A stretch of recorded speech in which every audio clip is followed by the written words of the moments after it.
Hello, I am Daniel Bloodworth. We are Easy Allies, and this is the Easy Allies podcast. I'm over here on this side of the desk because Michael Huber was not feeling up to coming into the office today, but he is here, at least for now. Hello, Huber. Hello. Flesh. That's all I heard was flesh. I'm in the digital flesh. Digital flesh. All hail the new flesh. We also have Michael Damiani joining us. Hey, how's it going? Making it all happen in the control room, Isla Hink. Hello. Along with Don assembling the B-roll. So much B-roll today. So much B-roll. So many B-rolls. And Gabby sending the tweets. Hello. They're called skeets now. They're well, call them whatever we want They're to call called them. ROG. They're called ROGs. They're called, no. We ROG it out on socials. Oh, boy. Friends, we're here to talk about what's new, what's news, and what we've been playing. I just got back from TGS, so this is the Bloodworth show. I'm going to talk about the trip. I'm going to talk about what I played. We've got some 14 previews here, including Huber's favorite, Resident Evil on Switch 2. Hell yeah. Isla's favorite, Ananta. Oh, yeah. It took me a second. I was like, what the hell is that? Professor Layton. They've got a new game finally coming in the Layton series. Sick. People of Note, which is Jason Wishnov's game. Woo! Game designer of Mysterious Monsters. Yes. The new Co-designer. He designed the digital world. Okay. The new Let It Die Inferno. Yeah. And a whole bunch more stuff. Plus, we had to get it in there. Game Pass is more expensive. Drop the So- I price. canceled mine. We have at least one segment where I'm the only person talking. Drop the price. Yeah. So we'll get into it. Let's start with just the general trip to Tokyo. Once again, big shout out to SoulTab for funding the trip. This is still insane. I mentioned it on the podcast. SoulTab said, how much money do you need? I did some napkin math, and they sent over the money. But also, I found out while I was over there that 2 other people were working behind the scenes to see if they could get me there. So that was crazy. And also shout out to Owen Takahashi, who was the reason I even went to TGS. He's the one that told me I should go, from Ukiyo, and he helped me with especially finding hotels. I got a great spot for the hotel. Genki, who you might know from the social medias, helped me with some stuff with press registration and all that. Tokyo Slim gave his advice. Whole lot of people. But also, in addition to all this stuff that we're going to go through and games we're going to talk about, this was just a really special trip in terms of getting to know people and contacts and stuff. And I actually feel like I walked away from this trip making some lifelong friends. Nice. It's pretty cool. I spent a lot of time with Liam and the Denki Works guys that are making Tanuki and Bucky, and I met the Critical Reflex crew.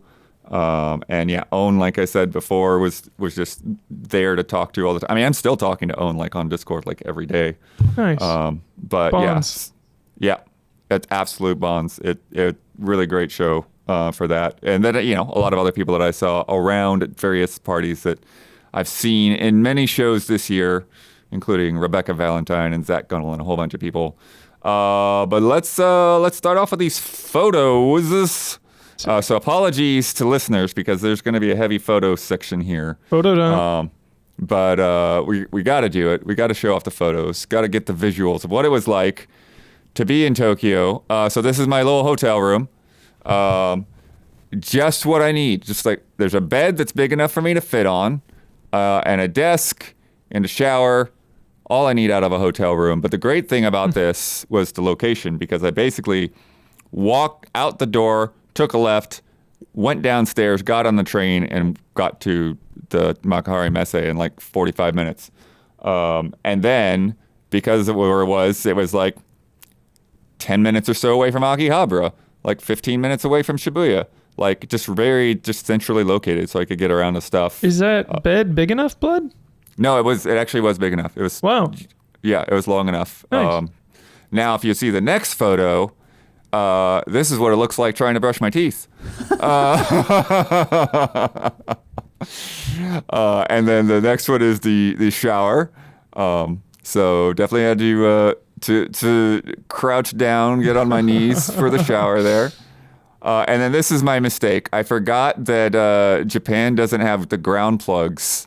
Most of the outlets are just the 2-prong outlets, so I had to scramble to find a converter for my laptop. And then this, yes, trying out my first vending machine there. It actually uses the same card that you use for the trains. You can use on a lot of the vending machines. Convenient. And so this was sort of my test for that, because there's a card app that you can load up with Apple Pay for the trains. And so that was one of the things, like just like when we went to Germany, Huber. Yeah. It was like, I don't know how this train system's going to work, especially since I hadn't been to Tokyo for 15 years. But it was actually, I couldn't do it until I got to Japan. But once I got there, then I could like get the app loaded up, put some money on the charge, and then you just literally just like take your phone and tap the gate when you walk through on the train. And then you combine that with Google Maps. Google Maps will tell you exactly like what station to go to, what line to get on, what platform to go through, and how much it's going to cost. So like you've got all the intel there right away. Nice. And then if you need a drink, just tap your phone on there. And yeah, and this is where I was sitting next to that vending machine, because I when I first got there, I wasn't quite confident in the trains yet. So I was going to this party at this coffee shop, and I just kind of hung out on the benches because I got there like half an hour early. And then later on, this is Denki Works. That's Liam and Ari, makers of Tanuki, Pwn Summer, and they were right around the corner from my hotel, to the point where we're like, are we in the same hotel? Next morning, took a train down to Pocket Pair. Bucky gave me a tour of the office there. So there's this side where they have kind of like meetings and conference rooms for people coming in. My leaf fell. And then we could stay on the Pocket Pair one for now. And then on the other side, they basically like took out all the walls, and it's just like rows of desks. So it's like you got some rows for Pal World, some rows for Craftopia, Pal Farm, Nevergrave, and as well as like the marketing guys. They're all just there. So it's like one side of the room is just a bunch of desks. The other side of the room is the kitchen. So it's pretty cool. As crowded as Gamescom, or way less, Blood? Oh, you'll see the crowds. We'll get there. We'll get there. Nice. But like Gamescom, it has public days and business days. So Yeah. So yeah, next up, I finally got that adapter after I went through like 8 floors of Bic Camera trying to find an adapter. And this was the crazy, gnarly thing. What are you supposed to hook that ground up to? I think you're supposed to hook it up to like a screw or something. Yeah, I think so. But I was in there, and like all of the adapters, and even like the strips, the power strips that would accommodate this, they all had this ground wire. And so I'm there in Bic Camera, like looking it up, and like all the like Reddits and stuff is like, yeah, you don't need to worry about that. And even talking to somebody else later that night, they were like, yeah, they just did the same thing. Like they installed my washer and dryer, and then just like, it's like, yeah, you can just stick that through a hole in the wall. I'm like, I don't know. Right. Seems dodgy to me, but it worked fine. This is me with Alex McCullough, who you might know as making funky bass rhythms for Final Fantasy and all kinds of other stuff, in front of Hachiko in the back there at Shibuya Station. We got together for coffee. We were like, well, let's get a picture in front of Hachiko, and then we saw a line of like 30 people, so we just took it for a moment there. Nice. Rather than getting up close. This is Shibuya here, the famous 109 building. Next up, the Shibuya crossing. The funny, annoying thing that tourists do now, Huber, because before I was there before smartphones, right? Yeah. So now, like when the crossing light changes, people will like run out, like get out in the middle before people cross, like get a bunch of selfies and stuff. It's kind of weird. I gotta watch season crazy. 3 of Alice in Borderland. Yeah. That show rules. It starts in that crossing. Oh, I see. Here we go, Huber. Don Quixote, which I think you Hell should be yeah. familiar with. The one and this similar to the big camera, just like floors and floors of like just various things with crazy decorations. And then there's one floor that just has a bunch of snacks. So Huber, these are the snacks that I got for Easy A. So I got these Kirby gummies that we cracked open the other day. These umbrella tablet candies I got from the Capcom store, which we'll get to in a second. Sick. Those are for you. Yikes. It might make me turn into a bioweapon. Yeah, consume at your own They'll risk, either Huber. heal you or they'll make you feel much worse. Yeah. And then next, this is the rest of the stuff that I got at Don Quixote for me and my wife to share. Wow. Playing favorites. Mount Fuji blueberry cheesecake Kit Kats. Yeah. And then, so the Nintendo store, I was just walking around Shibuya after the coffee with Alex, and I saw somebody with a Nintendo bag, and I'm like, is that here? And so I looked it up, and sure enough, checked out the Nintendo store, and then I got this T-shirt here, which is Triforce with Link, Zelda, and Ganon. Oh, nice. And then I got these Animal Crossing things from my wife. So there's a towel and there's a coffee mug there. And then there's a Capcom store, Huber. Look at that Ryu statue. They had a whole bunch of Monster Hunter stuff. They had those umbrella candies that I got you. All kinds of stuff, T-shirts and all that. And then there was also a Sega store up there. Nice. Which by that time I was done looking through stores, so I didn't like really dig in on the Sega store. But yeah, I took a while in a Nintendo store to figure out like what I wanted to get because I didn't want to get something just to get something, you know? Yeah. And then here we are, first day of the show. Store, it looks cool. Yeah. We'll hold on this photo, but after that night, after the Shibuya stuff. Then I went out to a couple of different parties. I went to the video game prom, which has been a thing for a couple of years, I guess. What is that?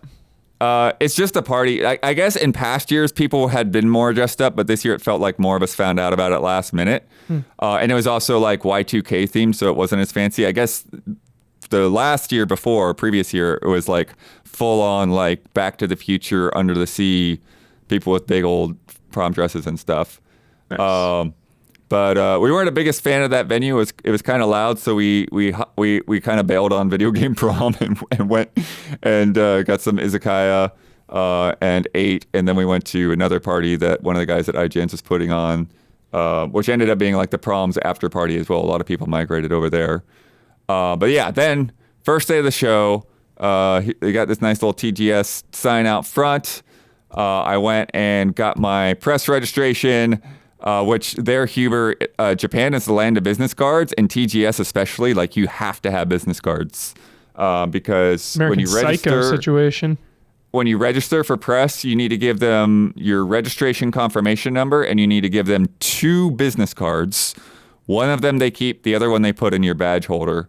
And then a lot of the other like appointments, when you're like checking in at the desk, like you have to give them a business card to check in. So I was almost out because of all the shows that I've been to. So I gave them my old ones for the most part. Nice. But yeah, so that was the line. The line like went out of the building across this bridge. I saw Mikey Dowling there, Huber. Jolly. And then went like down into the parking lot. And then later on we snaked around. You can go back to the line for now. Snaked around to the side of the hall 1. And go in there when they finally let everybody in. The nice thing is this spot with the trees was nice and chill. Is this a POV cool shot breeze. From how tall you are, Blood? I asked the same thing. No, I was definitely raising my arm up as high as I could. But only just. And then so once I get in there, thankfully the critical reflex boost was like right there front and center. As soon as I walked in. So we'll get to that No, I'm Not a Human door after I go through the whole photo session. But then after I checked in with those guys, you can go to the other set of photos real quick, Isla, for the PlayStation keynote. Oh, boy. So when I signed up for the press registration, they had like check boxes for like which stage presentations you wanted to go to, and I'm like, okay, I've got to pick at least one of these, or I'm not going to look like a legitimate reporter. So I picked a PlayStation keynote, which actually was good. There were some interesting things in there. It was fun. Again, I had to give them my business card again. And then they gave me like an interpreter pack, so I stuck those in my ear to hear the English. But Shuhei was there, and then Nice. Keeley was there as well Nice. with Justine. But they went through like the whole history of the PlayStation Store, Huber, and we're talking about like when they first put it up, through all the generations and all the years, and just how like transformative it was. They launched November 11th, 2006. Some of the Echo current, Chrome. yeah. Well, some of the dude. current numbers, they have 123 million active users. There are 4,000 creators/publishers selling content on the store. 16,000 transactions per minute. Good heavens. Yeah. It's like me in high school. When they launched Huber, there were only 10 games on the PlayStation Store. They did not support background downloading at launch. So anything you downloaded, you had to sit and watch it download, or walk away and make a sandwich. What was that game? It was like Linger in Shadows, maybe it was called. Oh, it was yeah. like a Yeah, yeah. visual An novel. art experience. Yeah. Right. I remember that one. Reminds me of those early PSN days. Linger in Shadows. Crazy. It was very much seen as a secondary revenue stream, and there were people in the company that were very worried about it because they were worried it might damage their business because they were a packaged goods business, in their eyes at the time. PlayStation Plus introduced in 2010, and then like as it grew, then all of a sudden we're seeing that like, oh yeah, now digital distribution, smaller companies can release their games without having to worry about inventory and shipping, and they can get to a lot more countries than they could before, a lot more markets. By 2020, PlayStation 5, it was just normal to connect to play games, or to download games and all that. They talk about PlayStation 4 games on PS5 and having that back catalog that just is continuing. We've talked a lot about that, right? Like the PS4 is still kind of trucking, even this late into the life cycle. Talked about being able to have beta tests. And then, this is another kind of interesting thing. We're seeing this with Steam, too. I don't know if you saw the change that Steam made around Gamescom, where, like, the reviews and stuff are now kind of, like, based on your region. And PlayStation talked about that, too, where they're talking about having more regional experiences, things that are tailored to people because of snooping all your data. But can be beneficial, I guess. And then, this graph here, this is interesting. So what the hell is this graph about? So the top is like normal, like full game sales. The middle is pay-to-play live service games, and the bottom is free-to-play live service games. And what they're kind of showing is that like the full games in more recent years, since 2022, have actually become a larger chunk. So those big exclusives. Yeah. So now people are more comfortable with buying the full games on digital downloads, and so they've taken away more from the pay-to-play live service stuff. So they're kind of saying that they're seeing it as kind of like a comeback of those bigger full-priced single-player games and stuff. Don't call it a comeback. I almost said that. And We're drift compatible tonight, Iowa. Yeah. last little bullet point from there is they're talking about some of the future stuff that they're looking to do with PlayStation Store, and combining like it is like a single purchasing experience. So like you could go on the PlayStation Store and buy like T-shirts and merch and stuff as well as games. So we'll see how that goes. We don't want your future.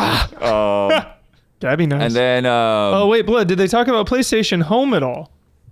they didn't. What? They did not talk The about erasure. home. They did not talk about home one bit. Damn. I mean, it was a big part of the like whole PSN early online vibe. Yeah. No, it was a big deal. Yeah. They pushed for it a lot, and it took a Yeah. long time for that to come out, but we did not see any amount of home whatsoever. Isla, the next thing that we put in there before we get back to the photos was Don did a B-roll of like my show floor, just the booths and stuff, just wandering around the show floor, so Hubert can see the business day crowds at least. Yeah, let me see that. We'll have to get to the public day crowds a little bit later. See those crowds. Not that one. Where is it? Keep talking. It'll It'll appear when it's ready. Well, yeah, I need talking people to and ask I'll me questions and stuff. explode. Oh, yeah. So this is walking in. So they got a bunch of like walkways that go over the streets. So like so all the yeah, foot does traffic this and include stuff. the booth babe montage or? Yeah, I mean they'll be in there. Still a thing, this- booth babes? I Walking thought into the they main were- hall. Yeah, oh yeah, coming out on an I thought escalator. they were here. retired. There's Silent Hill. No, booth babes are everywhere. Oh yeah, you weren't here the other day, Hubert. Yeah, there's a booth babe every 5 feet at TGS. Interesting. So, but like I was saying, it's like they're not like all scantily clad or anything like that. Yeah, let's see if they're just women at a booth Can a or man if be a they're booth dressed babe? like Naven's trumpets. Yeah, this is the Sega booth. Sega booth had a lot hopping. They had like the Persona 3 singer out there at some point. They had the Yakuza guys. Yeah, there's a bunch of guys in the You're the booth babes right RTG here. costumes. So cool. Yeah, there we go. There's Critical Reflex booth with the Tanuki. Love that Tanuki. Golly. Yeah, the Tanuki is a hit. And if you played Tanuki, then you got to go home with one of the hats. That is adorable. There's Ratatan, Huber. Nice. Golly.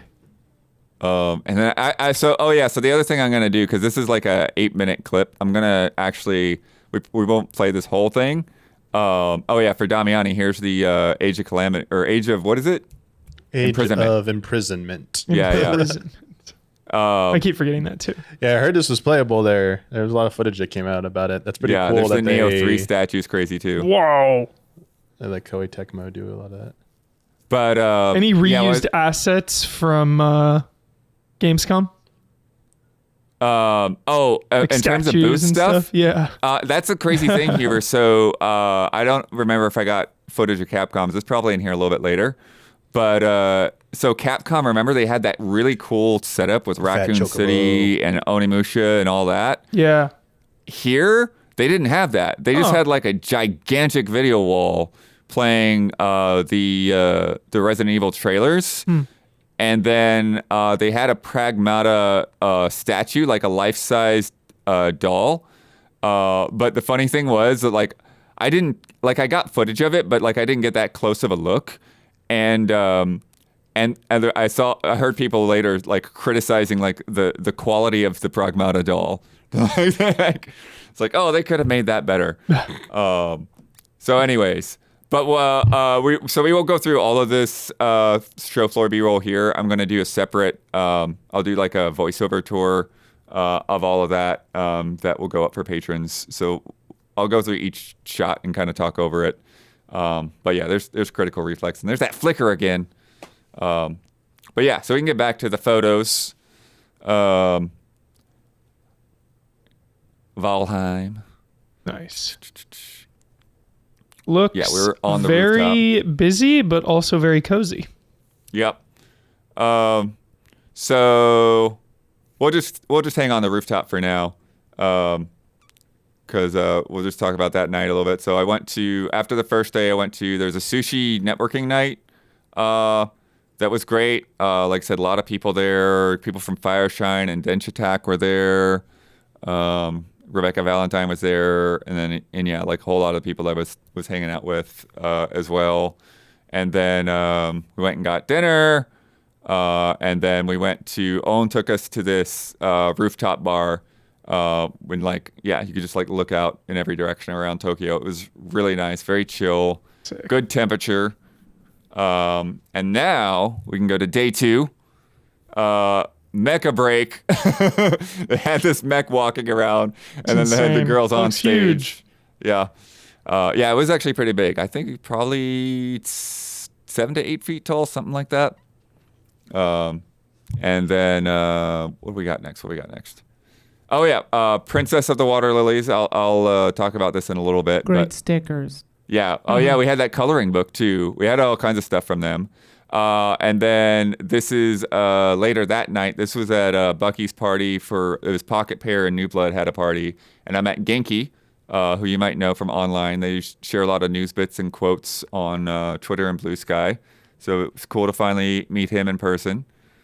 And then Bucky surprised everyone. He hired a metal band to do covers of New Blood and Palworld songs. And so the Palworld composer had no idea. Dave Oshry had no idea. And it was pretty sick. That's fun. And then, Hey. Then Saturday morning, public day, I had Golly. coffee with Shuhei and caught up with him, and he was like, "Oh, I'm going over to the Ghost of Yote stage show if you've got time." And like, I had time, so I went over there, and then Jason was over there, and so I got to introduce Jason to Shu, and then we watched the Sucker Punch presentation, and yeah, so there's Brian Fleming there, and then Erika Ishii, which is why Jason was over there because you guys know Erika. Erika Ishii, yeah. Yeah, yeah, so they had her in full costume, which was really sick. So I got a few shots of the costume. She had the katanas and everything, and the mask. And then she did the reveal, and then she got on the panel. That's cool. For the rest of the chat. Very cool. And then what's next? Oh, here you go. Here's your crowds, Huber. Yeah. This is what the Sega booth looks like on a Holy public day. What up, Gamescom? Yeah. And so it was very, very crazy, very packed. And then this last pile of craziness, Sunday after the show, I did not go back on Sunday because it was even worse than Saturday for crowds. So basically, if you're going to go on Saturday and Sunday, you need to have appointments because you're not going to be playing anything. I met with Ray Hikari. And if you remember, Huber, when we talked about Gamescom stuff, that game that was kind of Okami-ish with the paintbrush? Yeah, I think so. Yeah, so that's his side project that he's doing. He actually works for Platinum Games. Wow. And he's worked for Cygames and Square Enix in the past as well. So he wanted to get together, and we went to Akihabara and got ramen, and then he had this bag full of snacks for me. Cool. Gigantic bag full of snacks, but I got it all in my bag. Easy Allies loves snacks. Yeah. So that's the quick version of the trip. Very cool, Blood. That was great coverage, man. Just from that part, not the actual like game stuff, which I'm sure we're gonna get into, but the you as a tourist, very Right. nice to see. Yeah. The other thing with the height, Huber, getting on the trains, they have these like banner ads that hang down like in between like the Oh, you've got a duck. hand. No, like yeah, they're like right around my lip area, and you know once people start crowding on the train, like you just got to like move in and make as much space as you can. Yeah.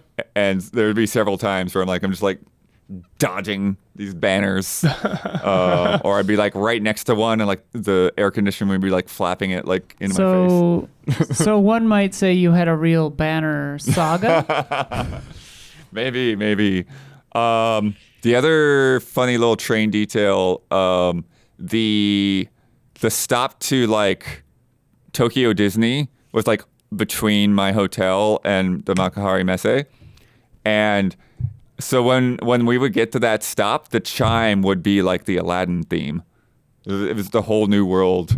And the first couple of days, like I didn't catch on. It's like, why are they just playing that? Is that just like some legally distinct? And then like, no, like that's where you actually switch off to go to Disney. Wow, big train kowtowing to big theme park. To big theme. So if you're not paying attention, then you know you're there. It's the Disney stop. But yeah, we'll get into some games. First off, a game that you could only play at Tokyo Game Show. Basically, this is a custom version of No, I'm Not a Human that they made with a real door. What? And they just called it No, I'm Not a Human IRL.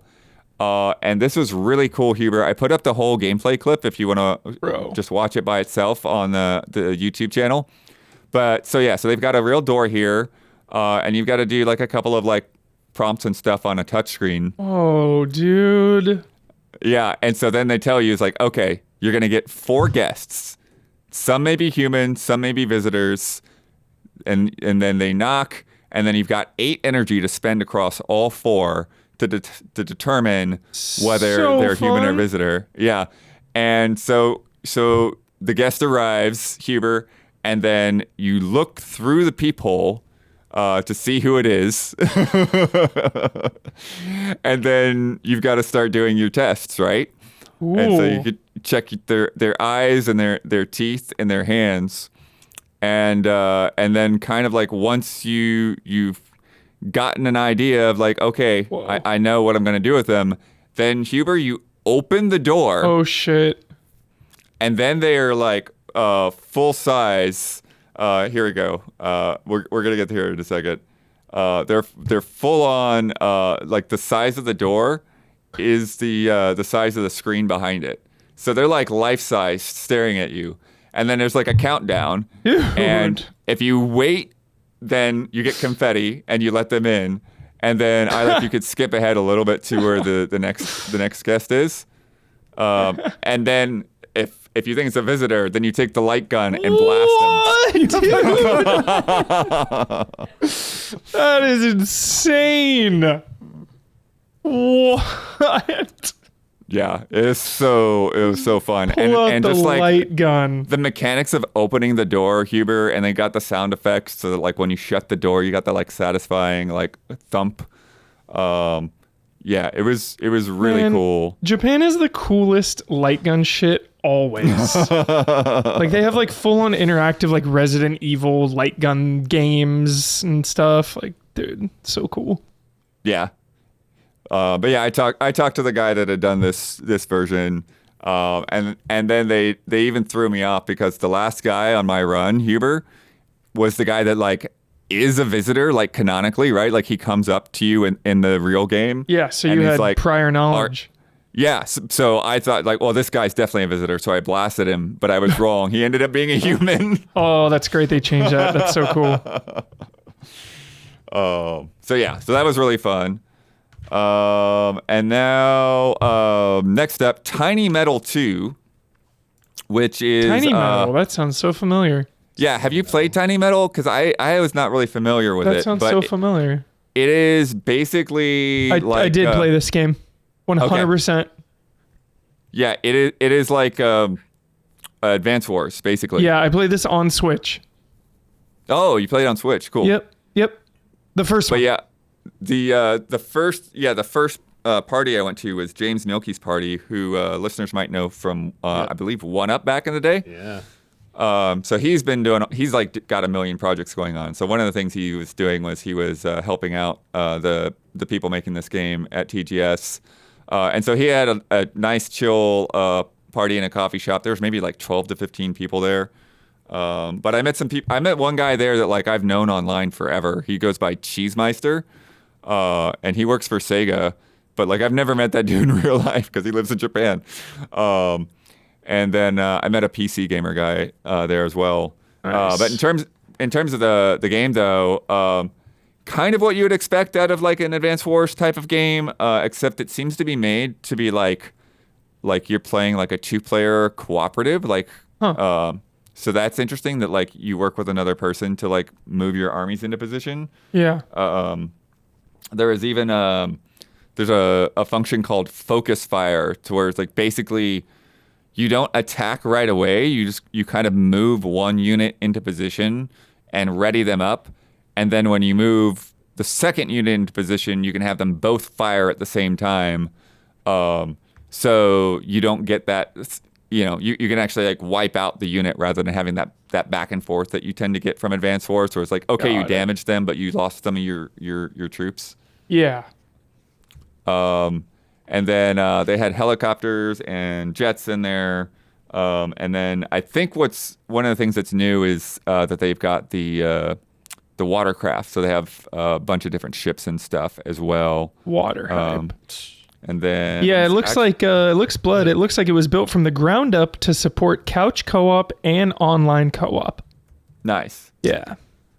Damiani, are you going to jump into this after revisiting Advance Wars not too long ago?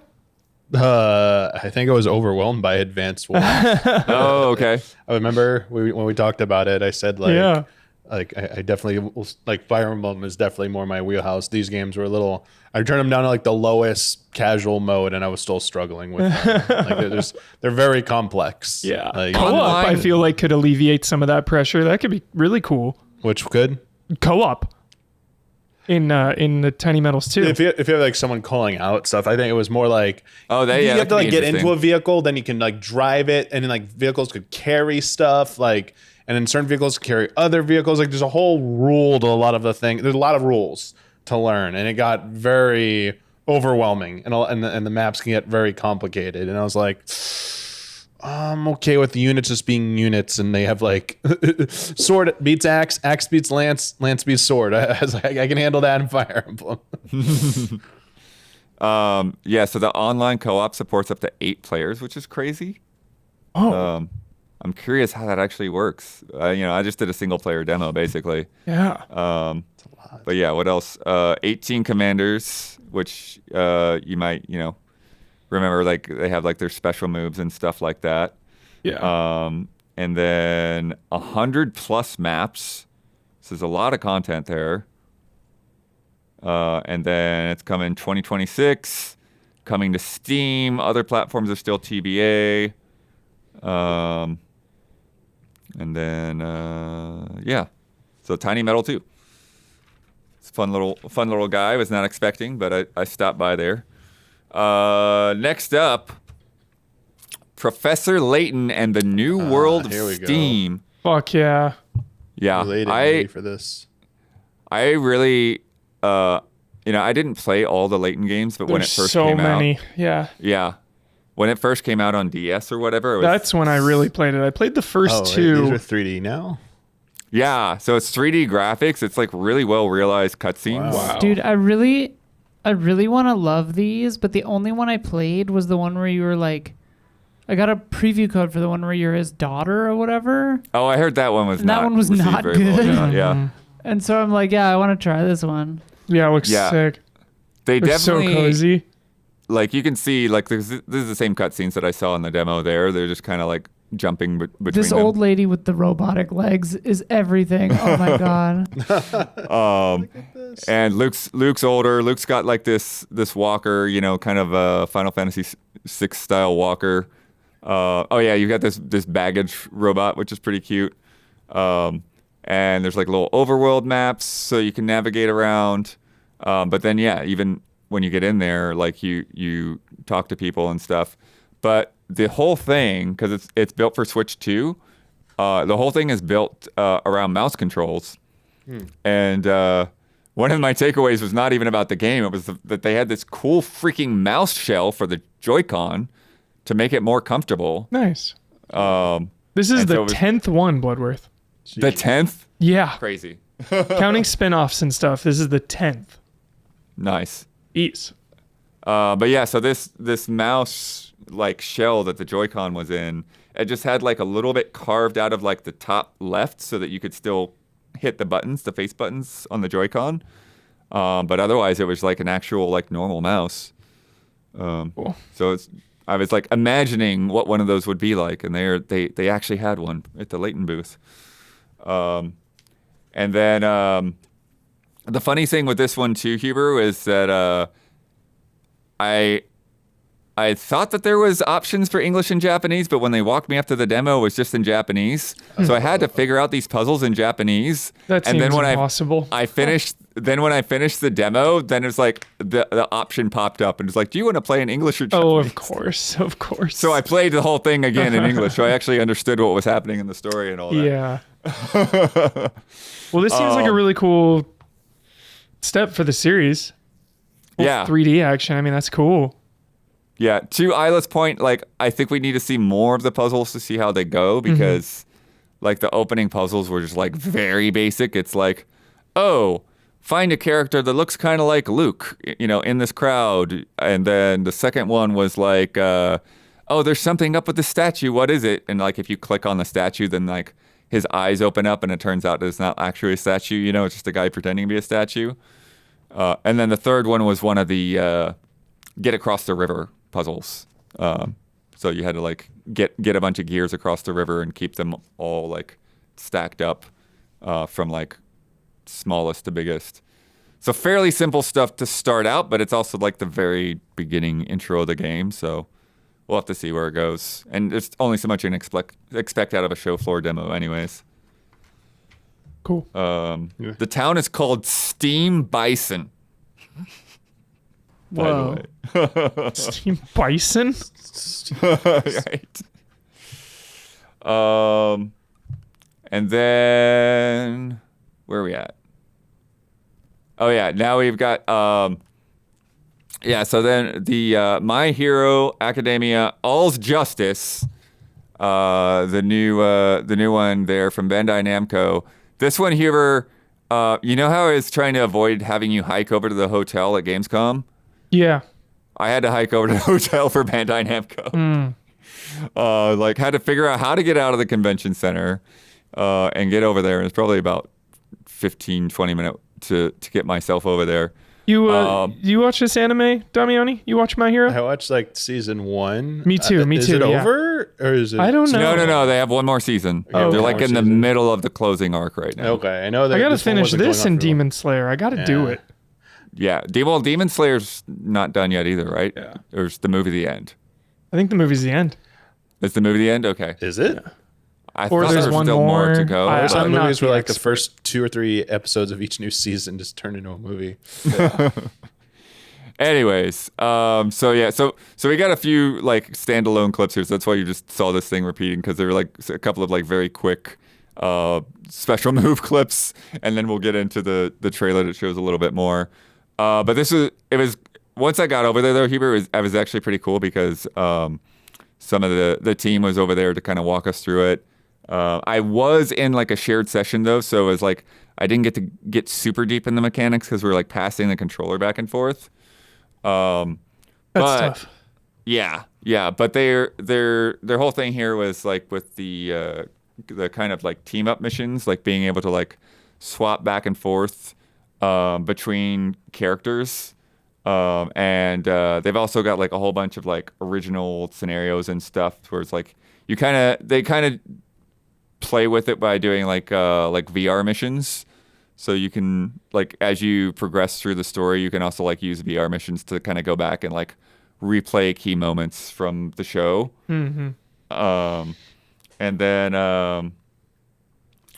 one of the things they're saying too is that they are recording some of the voice for the game alongside the final season. Oh, So, that's like, fun. They're kind of doing that concurrently. That's cool. But you'll be able to play as all of the 1A class characters, and then like a lot of the other characters like Gang Orca and stuff will show up as like kind of like side characters to give you side missions and things. It just never underestimate how much we love to explore our favorite animes in video game form. Yeah. Just being able to like go through the environments that you love in the show or the manga is always just, it's so cool. Yeah, it was like the biggest deal when you can go to Hidden Leaf Village. Yes, the Ultimate Ninja Storm. It was like, yes. I can walk around Konoha right now. It's like, It's this so is sick. cool. It's so cool. I mean, not just anime. Remember, like people wanted like to walk around like in Springfield in The Simpsons or South Yeah. Park and South Yeah. Park, and like Great when they call. finally had Yeah, games dude. that delivered that. It was like, look, I mean, probably a little more controversy with those because like it's been a running gag in like those shows, but still, like some form of that's amazing. Yeah. Like, even like Simpsons Hidden Run. Remember, there's like driving around and stuff. Yeah, It's so so good. epic. Great call. So yeah, so that was the thing I was like you're saying, that was the thing I was the most excited about because like we've seen a lot of like anime fighting games that Definitely. are just like just side by side or whatever. But then Yeah. like when I saw they're like, oh okay, cool, this game like actually has like a bit of an open world to explore, and every character that you swap to, you get to use their powers, right? So like when you're playing as Deku, you like have the black whip to like swing around like Spider-Man. But then when you're playing as Ochako, the funny thing is I watched this show, but I still have a hard time keeping everyone's name straight. But she has like the anti-gravity ability, right? And so like for her, you just float upward. So you like float to like the height of a building. Whoa. To get around. And they have like kind of like how Infamous does, where like you have like kind of like tracks to get across the city and stuff in a set amount of time. So you kind of have those sort of challenges to figure out like, okay, which character's powers are the best to do this. Still hoping and praying for a Infamous remaster. What the hell? Yeah, dude, right? Let's get that. And then and then you even get to like have some of those like kind of like dream battle sequences against like characters that you probably shouldn't be able to just like whip up on Endeavor, right? But hey, let's just do it. We'll just have that as like an early side mission. And then we asked the devs a few questions while we were there. They're saying that like character balancing with like such different abilities is tricky, so that's like one of the reasons where like the 3-man team kind of helps out, because you can switch between different characters' quirks. Nice. So some might be more advantageous here, but not as powerful. And then they also balance them out different for different modes of the game as well. And then there's some environmental stuff, like when you're fighting dudes, you kind of have to watch out for like exploding cars and things like that. Love exploding cars. Mm-hmm. X-Men 3. And then doing submissions unlocks more submissions. I asked about I forgot her name too, the Invisible Girl, and it sounds like she would be good at like the some of the hide and seek missions that they've got going on. And then I talked about some of that other stuff about unlocking the archive battles as you go through all that. But yeah, like you're saying, it's just one of those games where it's cool to get in there, play with all these different characters with all their wacky powers, and kind of like mess around with how they work and see that world and explore it. So fun, so cool. Yeah, I'm like a Demon Slayer fan, but not even huge, but just playing one that came out a little bit ago, the first one of those where you just get to run around. It's like Naruto Ninja Storm. It was really fun. Yeah. Next up, got back to the convention center and went to that Annapurna booth because guess who was on my flight on the way to TGS? Oh, Tim Meadows. Jason Wishnov. Oh, nice. I was going to say Hugh Jackman. Yeah, Andy McNamara was on the flight as well. But yeah, it was fun to hang out with Jason before we took off, and then he like came by. He was bored. He was just like walking around the plane. Jason Wishnov, an utter delight. But if you didn't catch it at the Annapurna showcase, this is the first time that they've gone to TGS. They revealed Jason's game, People of Note. People of Note, which is a turn-based RPG with all kinds of music stuff going on. So you've got like these musical meter down at the bottom. You've got these beats. You've got different rhythm styles, and so sometimes you also get like this mashup meter. So like when two characters have their mashup meter maxed out, then you can put together like the synth pop with the guitar and all of that. And then Huber, unfortunately, there are laser puzzles. Oh, what have you done, Jason? What have you done? Just for you. One thing I did find though with the combat system is that you did have to like really kind of like pay attention to what your abilities do and use the beat currency carefully, because you'd need those to like heal some of your characters. So I'd have some characters who were kind of on death's door, and I only had one guy that had like a healing ability, and so like really making sure like not to spend all his points too quickly. Yeah, manage that. Yeah, manage that pretty well. Yeah, here comes the laser puzzle.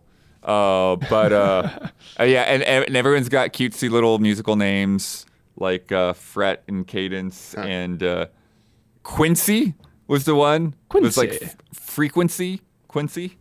On Quincy Adams. I was thinking Quincy Adams, yeah. Jason did sneak a math joke into the demo. Of course he did. Oh, this thing is full of puns. I hesitate how much I should say because I know probably way more than they've revealed. Right. But yeah, the combat system has mashups. So like each person, the three people you see on screen are like pop music, rock music, electronic music, and you can, their skills are based on those things. But if you play them together, yeah, they do mashups and mix it together and stuff. And yeah, the combat system is really intricate and interesting. If you like, certain games that have certain things you can change around for skills, I think you'll like this game a lot. I don't know if I should say the M word, but you can get stuff that are like those. The M word, that I don't even know. I was thinking Expedition 33, but no, not like that. This is a good game. Yeah, and then I'm just the banjo kangaroos are pretty funny too. And then one of the feedbacks I did give Jason was with the abilities to see what they actually do. You like have to like hold square down, and I'm like, why don't you just have that there? Just like have it pop up. So you might move the UI around a little bit to make that a little bit more accommodating. Nice. Because otherwise, like you just have to memorize like what every one of those words means. Do we think there's a chess reference? Oh, I'm sure. There's gotta be, but I feel like he might have said he resisted. Nice. There's zero chance. There's zero chance. Yeah. Even if he thinks he resisted, his subconscious put chess jokes into this game. Right. Yeah, the whole battle system you'll find out is actually just a chess match when you get to the end. Yeah. There's another mechanic that was there for the boss battles, Huber, called Crescendo. Crescendo. And it's almost like a timer, but not quite. So basically, like as you keep going in that boss fight, they get stronger and stronger. So if you don't take them out in time, one might say they crescendo. Yeah, you're gonna find it more and more difficult. So. But Jason was happy that I beat the demo, so. Nice. Yeah. This is tough because I have so many things I want to say, but I don't really know what they showed it, so I could say this. Nice. The money, hang on.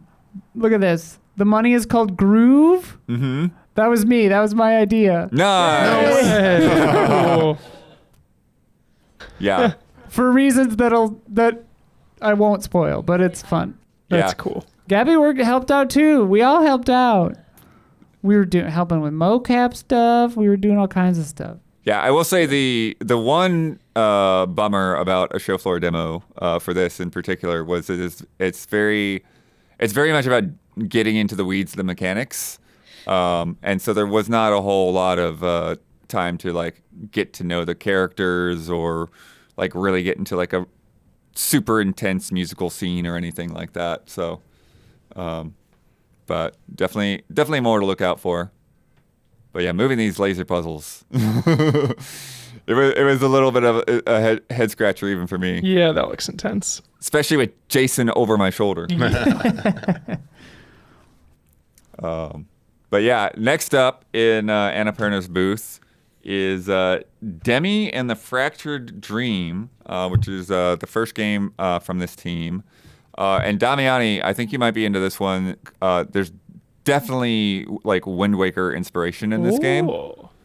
And like even like some of the items, like see you have this feather here that you can like make these gusts of air, and so like you can blow these little windmill devices, and you can like stand on things and blow yourself backwards, or you can blow like piles of dust out of the way. But the combat mechanics are a little bit more complex. I wouldn't say they get quite to like Soulsy levels or anything like that, but you definitely get into there's a boss fight there where you've got to watch like their AoEs and learn their patterns, and they'll have like a pretty long sequence of like things you've got to jump over and stuff. And at first I was like, oh, okay, I'll just go up and start whacking on this guy, and it's like, oh no, I gotta wait, I gotta find my opportunity there. Yeah, the other thing you can kind of see like kind of how dark this area is. This was real rough on the show floor. There was not a lot of contrast, so it's kind of hard for me to see in there. So I kind of gave that feedback as well.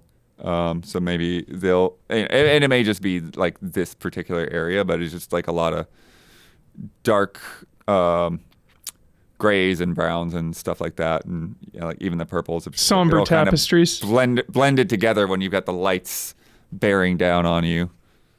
But yeah, I think we're about to get to the boss fight here. It also had another like kind of Zelda-esque thing it had there. Damiani, is like you did need to find like a small key for the door. I saw that. That was it was like use it to open doors. Like yep. Yep. Even the spinning animation in that dodge looks a little bit like looked a little familiar, like Wind Waker-esque. Yeah. Enemies kind of blow up in that kind of Wind Waker style poof of dust. You can see the delay though, the Wind Waker delay. Oh yeah, does it? I don't think it doesn't do like Thank the stop. goodness. That was annoying. So, but cool stuff. Definitely one to look forward to. And then next one, the third one that they had. This was one that like maybe I need more time with it, but it wasn't grabbing me. It's called D-Topia, and it's it's this very like futuristic utopian kind of like you kind of like very like soft colors, white, purple pastels, and kind of the idea is that like because it's a utopia, nobody really needs to work, but then they say like, well, people still work anyways because people need something to do. And you are this character who is kind of they're like a facility mechanic. They're kind of there to kind of make sure that to keep things working, keep robots running, keep make sure everyone's taken care of, kind of thing. And so you can kind of go in, sometimes like shift into like this other plane to kind of like see like the programming and stuff behind things, and it kind of looks like a blacklight kind of effect on everything. But there's just a lot of like very, at least for the demo, it was like a lot of like very slow like walking and doing dialogue that was not super interesting, but it is also kind of establishing. And then you have these number puzzles where you're kind of like shifting these blocks to fit into the spaces that sort of match the numbers. And so it seems like it may be like that number puzzle game with more context and story behind it, because they did get more complex pretty rapidly. So I'm curious how it's all going to fit together. Escalation. Yeah. So yeah, I don't know. It's one that I think I need to see a little bit more of. Wasn't quite feeling it just yet. Felt a little bit on the drab side, but it might be all right. We'll see.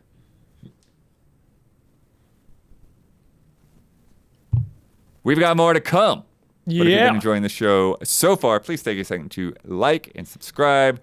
Ring that bell on YouTube. It helps us, helps you stay connected. All that good stuff. Leave comments on Spotify. We check those out as well. Leave reviews on your podcast platform of choice. All that good stuff. Also, if you want to sponsor this podcast and get your name right here in this space, get some I Love EO, you can email us at info@easyallies.com, or any other means that you know how to get a hold of us. Just get in touch and we will see. Get you all the details and get in there. Get in there. Now it's time For one Probably- last kiss. one of the biggest games of the show, Ananta. You're obsessed, bro. Just because I gave you a bunch of toys. No, this is gonna be Genshin levels. Like this is big. This had a big crowd. This had a lot of buzz at the show. Buzzing. And it looks and plays really well. Oh, is this a crazy looking anime one? So basically, Hubert, this is GT anime. Yeah. Like This does look sick as hell.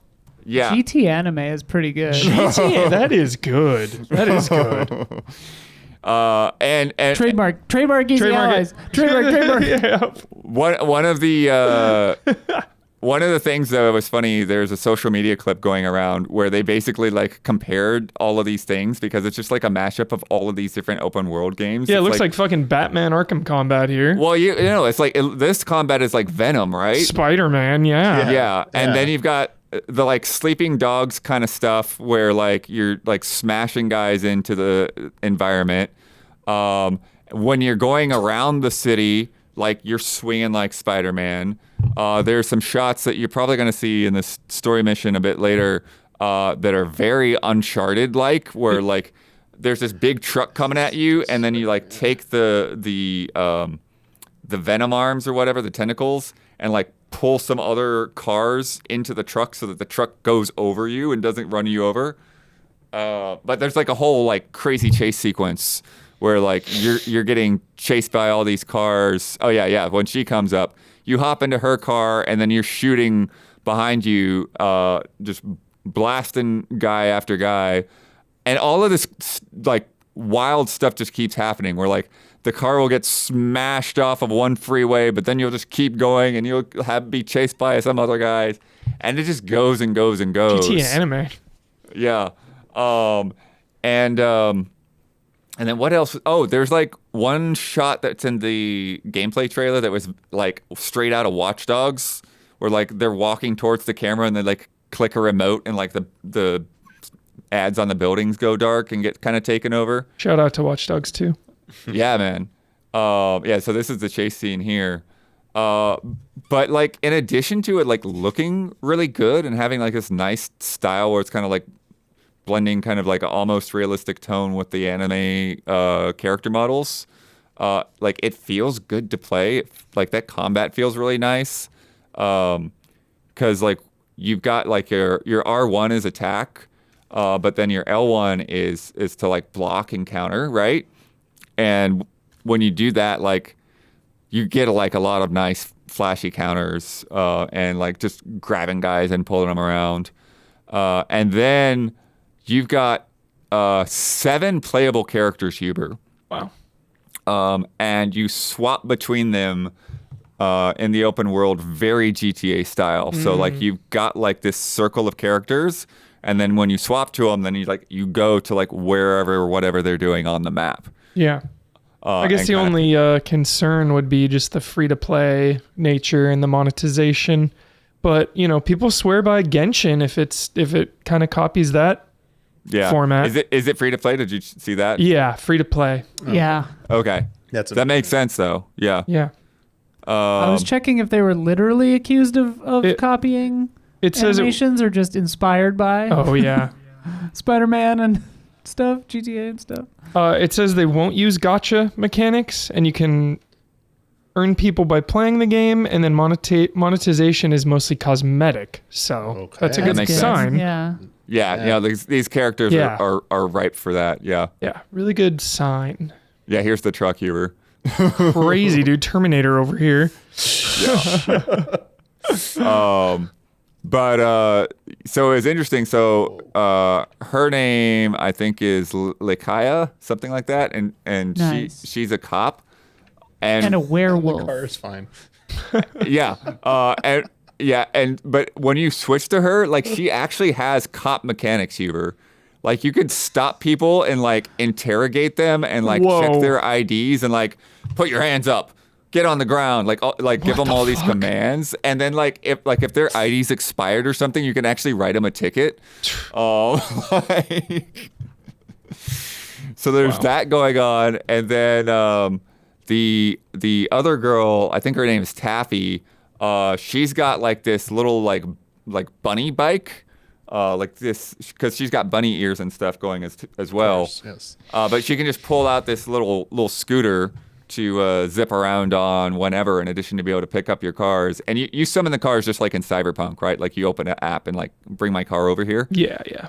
But she can get on there very easily. And then, oh crap, I know this clip is not going to be in this footage because this is the story mission. And what I'm about to tell you about was the open world mission. Huber, this open world mission I did with the bunny girl was hilarious. Bunny girl. So it's like you get over there and like, oh, first of all, somebody texts you like a wrong number and is like, hey, get to the job site. And you're like, okay. She just goes with it. Goes to the job site, and then you like get these delivery missions that you can do, and they're like, all right, you got to deliver this to this place across town, right? And so you're just driving along, but then you see, so there's like a tarp over the back of the truck, and then like the tarp starts moving and shifting in the wind a little Bodies. bit. Yes, Huber. Yes. The tarp blows off, and there's a Yes. coffin.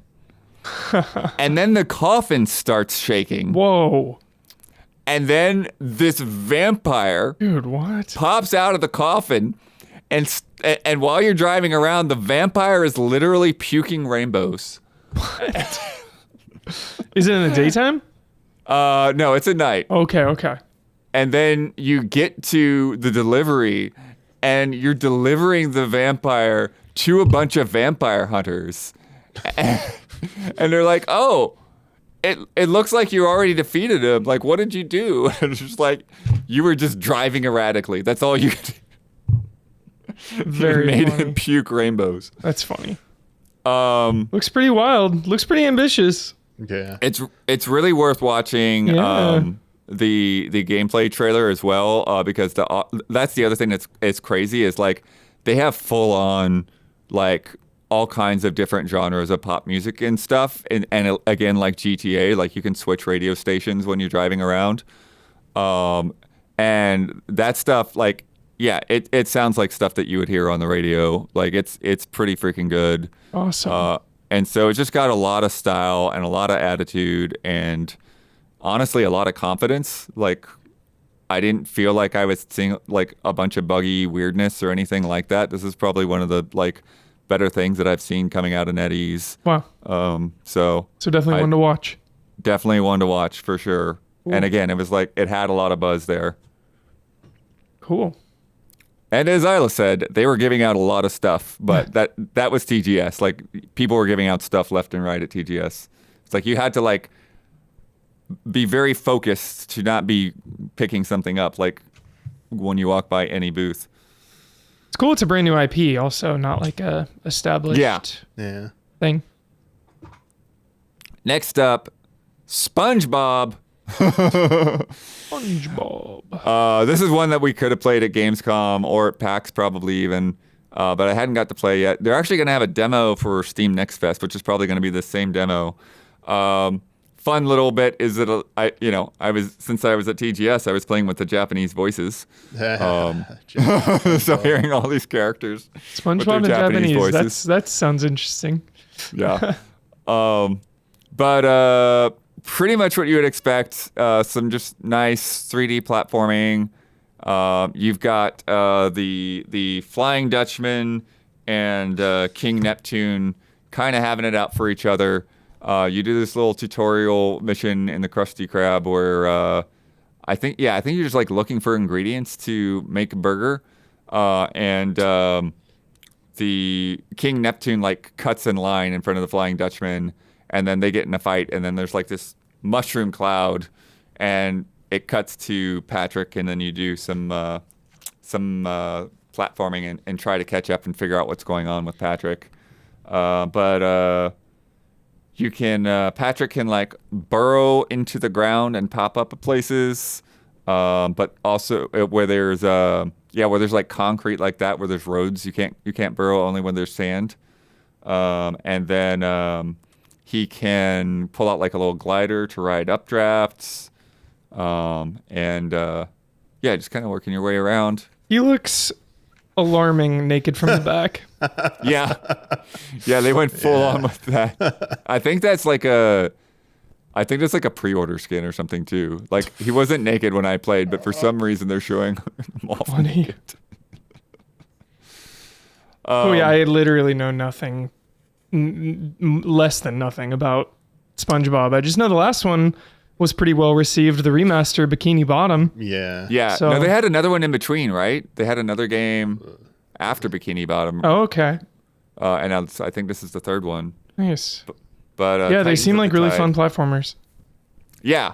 Like I didn't play a lot of it. I didn't see anything like super out of the box, but it seems solid. And it seems like even if you're not a big SpongeBob fan, like you're still going to be able to enjoy it because, the character shines through. Yeah. So Cool. next up, everyone's favorite, PowerWash Simulator 2. Nice. Yeah. I'll clap for that. What'd you play it on? It doesn't. Okay, Not it wasn't sure. Switch 2. It's fine. I just I'm curious if it was on Switch 2. No, it wasn't on Switch 2 there, I don't Okay, think. okay. But I'm not 100% sure. I played it with a PlayStation controller, but I think that like the icons might not have been matching up with the PlayStation icons. One of those, so it's probably a Got it. PC build. So maybe on PC. Yeah. Okay. Yeah. So yeah, and this was actually the first time I got to go over to the indie hall, which we didn't talk about because I think that's like later in my B-roll clips. But yeah, indie hall was a lot of people were not happy about the indie hall this year because before.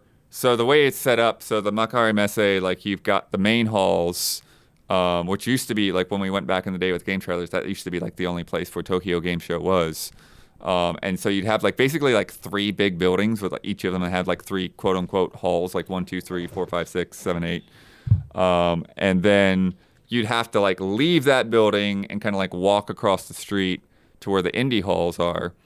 And in the past, that building was all indies, and now they've put the like indie selects, like the ones that they're highlighting, outside, kind of before you go in, and then the rest of the indies are kind of like shoved into like 1/3 of that building, and the rest of the building now they've got like AI bros and merch and like a bunch of accessories and stuff like Samsung TVs and that kind of thing. So it feels like they really like kind of like push the indies aside a little bit this year. But anyways, I did get to go over there. This was like the funniest demo because it's PowerWash, right? And so I'm just power washing this box truck and talking to the developer about just random stuff. Like I don't even remember like half the stuff we were talking about. Like had nothing to do with the game. And then like I get like a good way through the demo and it's like, okay, so what should I know? Like what else do I need to know about this game? But it's basically, it's like because the original PowerWash, it was this breakout success. But when they made it, like they weren't anticipating it to be a breakout success, right? It was like very small scale, limited budget. So now this is like the game that like they get to make. It's like, oh, okay, what could we have done now that we've got more room to work with? And so just everything. True vision. Yeah, exactly. So there's a lot more stages. There's this hub that you build up over time. There's all kinds of like, they're very happy about the production values and making the dirt grimier. Grimier dirt. Your little oh yeah, this trailer is gonna show some of it. So you have your base and like you clean up furniture and stuff to like keep inside your base, but also like a lot of the missions that you do. You have So a you're base? thieves? Yeah, like you have a storefront now. Yeah, because you probably made all the money now, because that was the premise. The first one was you were starting out, you're new, you were Dude, trying to get known and everything. Did you have a base in the first one, or like I a don't know hub? if you get a No, it was base, all- but you drove around. Yeah. So cool. Yeah, but Huber, so like a lot of the jobs that you do now, you get like these mementos that go on this little shelf. But there's also like a bunch of like little like references to the first game, and like a lot of references to developers, right? So they're like the box truck that's like says like Jessica on it. Like Jessica was the woman that I was talking to. Jessica. It was actually, it was a reference to her. And then like same thing, like even like on the bookshelves and stuff, like some of the authors' names are like other people on the dev team. So it's really nice. They've got split screen co-op now. That's the best. So that's gonna be really jolly. Yeah. Sit Love down with a buddy or a significant other and just like play together. Automatic brownie points for couch co-op. Yeah. They also have shared progression, which is really big, right? So like, Great. so you're not just like Oh, hopping yeah. into a host game. Like if you do a mission with somebody else, then like it's gonna check it off for both of you. Nice. That's so friendly. Yeah, very. And then they have some other devices, like they have that little like metal detector looking thing to get like floors and stuff like that. And then it feels like there's a lot more interior things now. Like the box truck opens up and you got to wash out the inside of the box truck. And they have more more devices. So there is so like there's like a rock climbing wall, and you use like I don't know what it's called, but it's like it looks like a swing. It's like the thing that like a window washer would sit on, and like you kind of like go up the side of the rock climbing wall to wash off all the handholds and stuff. And then they also have like the cherry pickers and the scissor lifts and stuff like that. And then they were talking to you just about being able to flesh out the backgrounds more. They have like a world map too, where you can kind of like look at the map in your base and like pick where you go for different missions, do different jobs. Oh yeah, there's a wall full of newspaper clips that kind of help tell the story of things.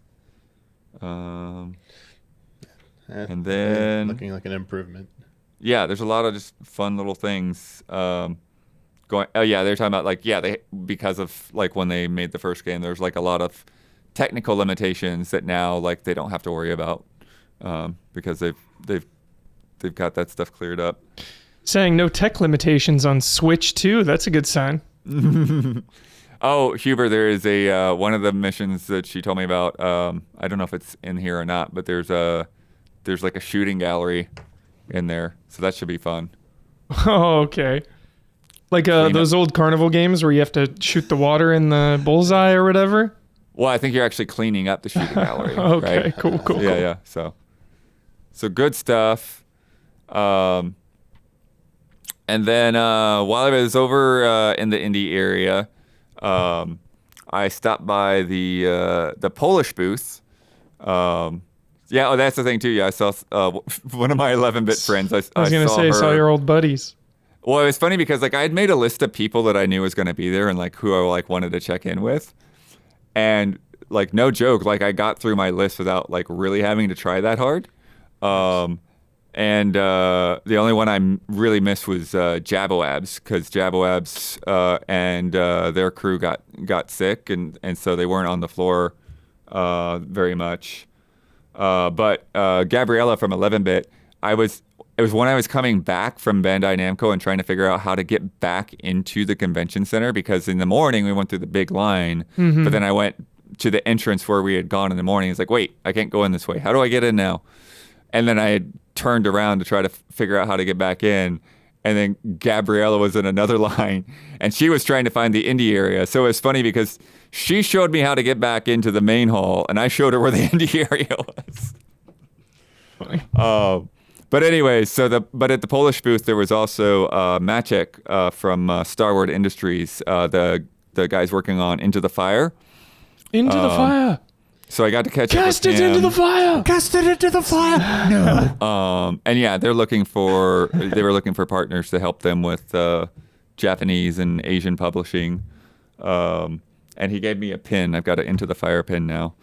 And then when I finished talking to him, there was another developer there that I didn't know, but he wanted me to check out his demo. But we don't have any footage for it because that's not he's actually like specifically said, it's like, oh yeah, this really isn't like a press ready, public ready demo yet. This is more for investors.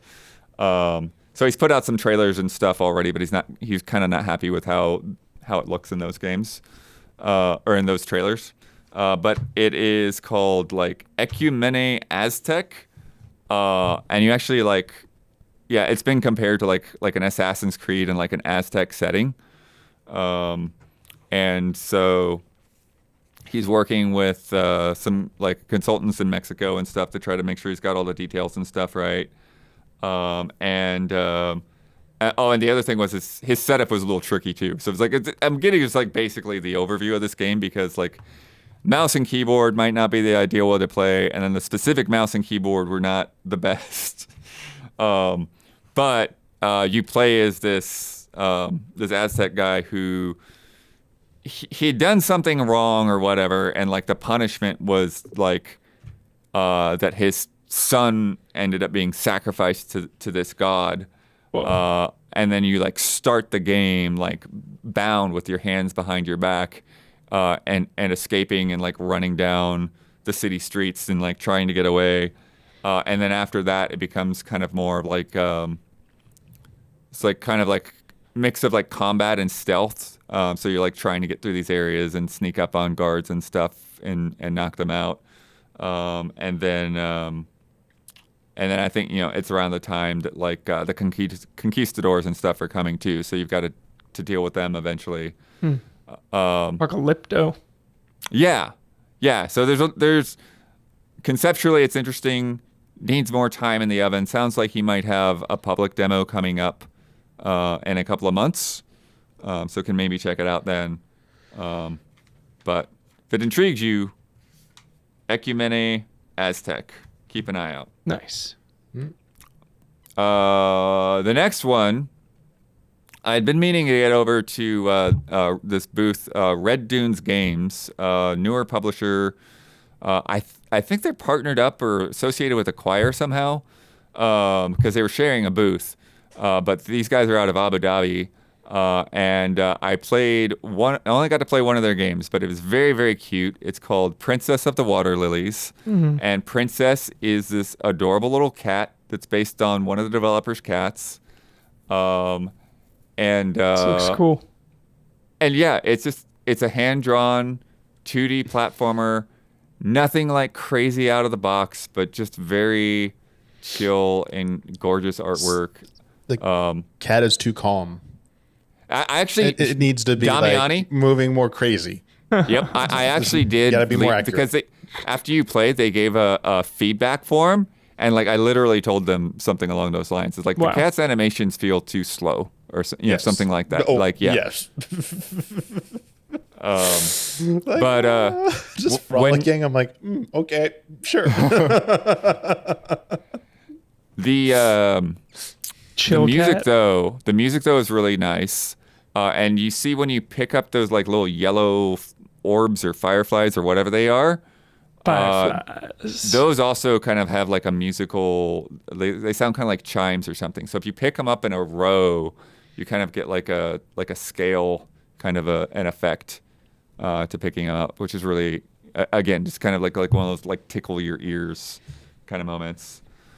And then they actually gave me a plushie princess as well, but it reminded me of Liam's cat because Liam had showed us his cat photos because Liam is from Kyoto, so he was away from his cat. So when we were at dinner, I saw the cat, and then when I got the princess, I'm like, I got to give this to Liam. So the cat is with Liam's cat now. Yeah, and I got a photo back of Liam's cat playing with Princess. And then, all right, it's the moment of truth for Huber. Here we go. I went over to Capcom's Nice. area. Best thing, Huber? Yeah. I was, again, I wasn't sure where this was, just in the layout of the building. But then when I got there, it was like, oh, it's like right here. Capcom was in a like slightly other building. So there's the main halls, and then there was like this side building. And then you just go upstairs, and they had a meeting room. And like, heck yeah, there's air conditioning here. Nice. So Stay yeah, cool. Denny was like, "Oh yeah, we're always gonna get a room here, like as long as we can in future Tokyo game shows, because there's just like quiet, away from the crowds, air conditioning, get to play some Capcom games, starting with Resident Evil Requiem on Switch 2. It is legit. It is real. It looks good. That's good. It's the same demo that we played on PS5. But it looks really good. It runs fine. Nice. Any hitches or anything like that? I didn't see any hitches. I think the thing is if you get up close to things, right? If you get like right on top of like a statue or something, you can see like that the polygon model is a bit chunkier and that the textures are, a bit blurrier and that kind of thing. Mm-hmm. But if I'm playing, because like I played it like with the Switch 2 unit on a desk in like tabletop mode and just kind of leaning back with the Joy-Cons, and playing it that way, it just felt like I was playing the game. Nice. Didn't have any real issues there. And I know there's like a lot of criticism on like the hair and stuff, but like I don't think the hair looks super great in the PS5 version either, to be honest. I think the hair could use some work all across the board. Yeah, all around. The blood dripping looks really good. Sweat still looks really good. The lighting looks good. The HD rumble stood out to me. I think that was really nicely handled there. And the audio, like the thunder. Do you remember the thunder in that demo? Oh yeah. Yeah, so that sounds really good too. And so like that's the thing. Like it doesn't feel like that kind of a compromise, or that much of a compromise. Mm-hmm. Now, maybe if you're playing in TV mode, this might not be the option for you. But if you're all thinking like this is a game you're gonna play in handheld for whatever reason, then like you're not really gonna notice that much of a difference. Nice. So pleasantly surprised, Blood. That's a good report. Yeah, and there's some other people out there that had filmed over the shoulder. If you want to see what it looked like, they had offered that to me, but like I'm no expert on making that look good, so I was like, no, I'm not gonna try that. Yeah. If you're not giving me direct feed, let's not even go there. It might say something that they're not giving feed because it looks better off screen than on a feed. Probably. Should be a caveat. They give but maybe, footage but that it's you can also play their on your setup. Switch 2. Yeah. So you here, it's a file that only plays on your Switch 2. Because they didn't have a bunch of TVs there, right? They just had, the switches. But we'll see. I also played on Switch 2 Monster Hunter Stories 3. Wow. Which I have not played these games before, so this is. I know. I've always wanted to. They look so fun. All new to me.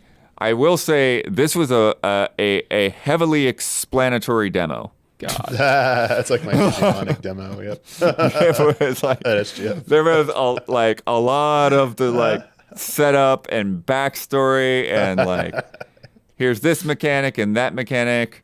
Don had cut this down. Yeah, we're working on it. Yeah.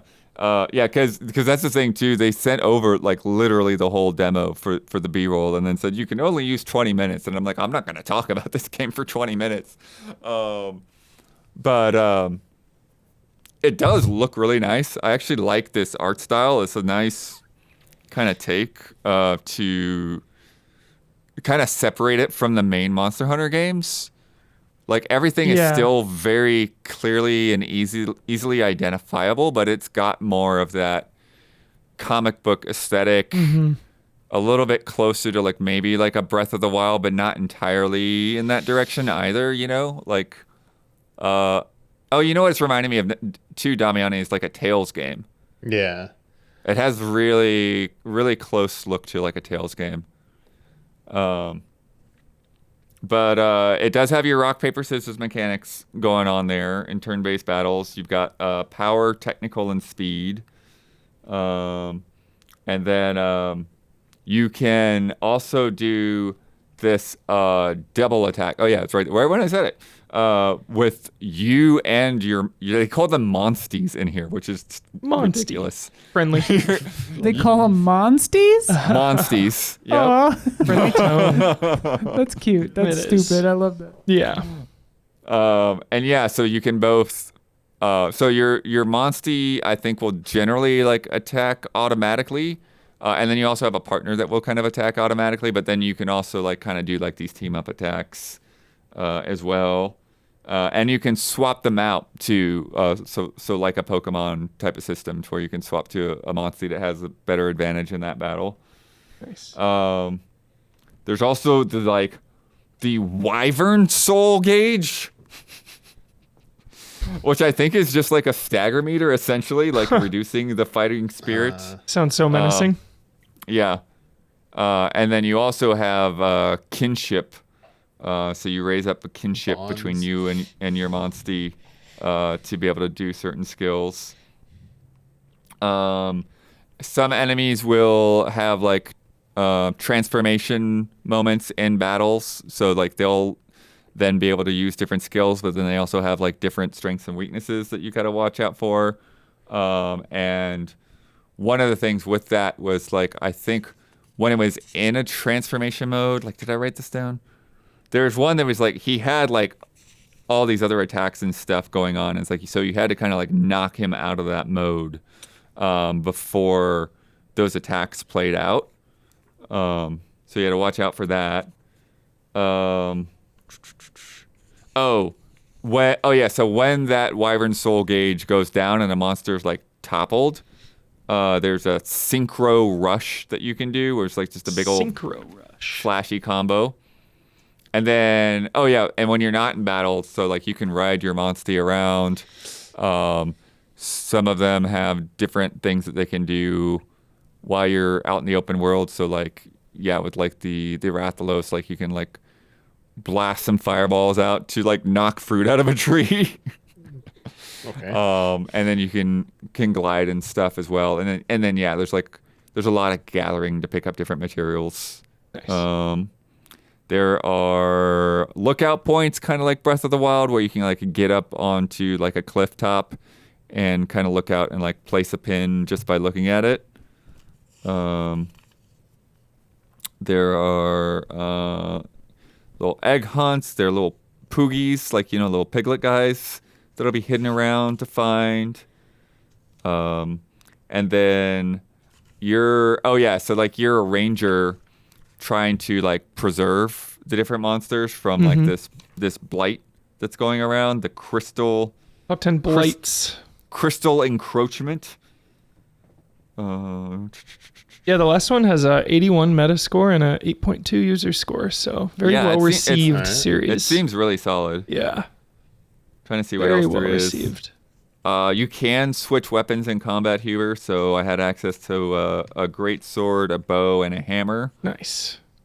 Here's the thing. Like one of the monsters, when they transformed, they had like an inflated neck pouch, and if you targeted the pouch, you could like put it back into its normal attack mode. Inflated neck pouch. And the other guy had crystals on its back, and so if you smashed the crystals, then you could put it down into kind of like a safer mode. Nice.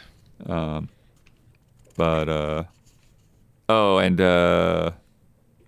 think there was something there where you had to like try to prioritize whether you're going to go after. When it was in that mode, like you could also get like ore off of its fists, and so you could attack the fist to get the ore. You could attack the crystals to put it back into a safer mode. So it's kind of like a risk reward bit there. So it just the demo and the fact that this was end of the day. It was like 5 p.m. when I played this in air conditioning, finally sitting down. Like it was a rough one to get through. Yeah. Here's inflated neck pouch guy. So I think it's just one of those things where like you've got to get past all of that exposition, get into it, start playing around with the systems and all of the variations and stuff that you can manage there. Looks sick. Looks real sick. Yeah, and again the critical and user vibes of these games are just rock solid. Yeah. And then the next day, I went back on the public day. Well, I had the meeting with Shu for one. And then I had one more appointment, which was unannounced Gung Ho game, which ended up being Let It Die. Oh, Yeah. Hell yeah. And see, I never got into Let It Die like you guys. But It's yeah, perfect. It's a perfect video game. the game is legit. Flawless the game is legit. video game. Fuck yeah. But I was not expecting, like when I came up for my appointment, they were like, "Oh yeah, do you want to chat with any of the devs or anything?" It's like, "Oh, I don't need a formal interview. Like I'm not planning to do anything like that." And it's like, "Okay, do you want to meet Akira Yamaoka?" And I'm like, "Yes, please." Sweet Lord. But of course, I was not expecting that, so I had no idea what to say to him. But yeah, we had a quick little chat. But yeah, he's doing the music and audio design and everything for this. Sick. So look forward to that. Yeah. I know it's funny. Did you tell him the music for Silent Hill F was really good? Probably not because you hadn't played it yet. I had not played it. I mean, I did mention Silent Hill. I mentioned the medium of all things. I completely forgot to mention Shadows of the Damned. But yeah, good to meet. But yeah, this game is crazy. It is like a run-based roguelite. But it really is about getting into the level and grabbing loot. So when you start off, like your backpack doesn't even hold a lot, but it's like you basically you get like this blue like spirit energy, these little pickups, and then once your meter gets full, then you have enough energy to like go back to the hub.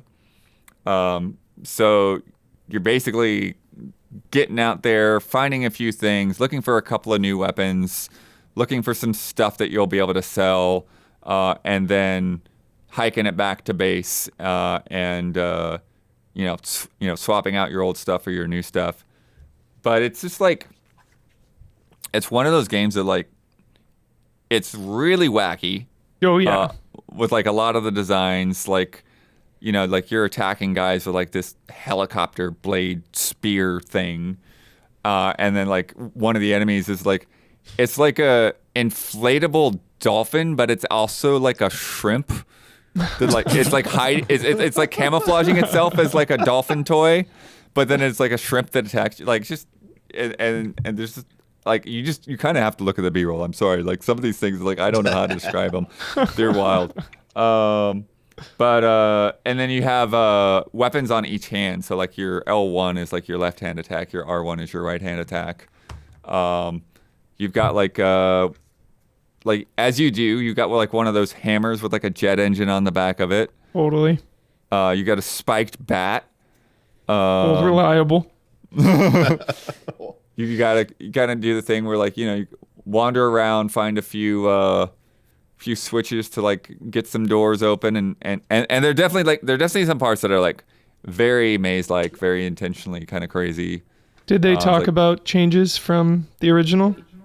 Same question, but also like especially re-monetization. Yeah, that stuff. The thing is like other than Yamaoka, I didn't really get to talk to anybody about it. Got it. It was like pretty much just like stand in this room and play the demo and you're done. Cool. They did have like a quick little thing afterwards, but we didn't get too deep into it.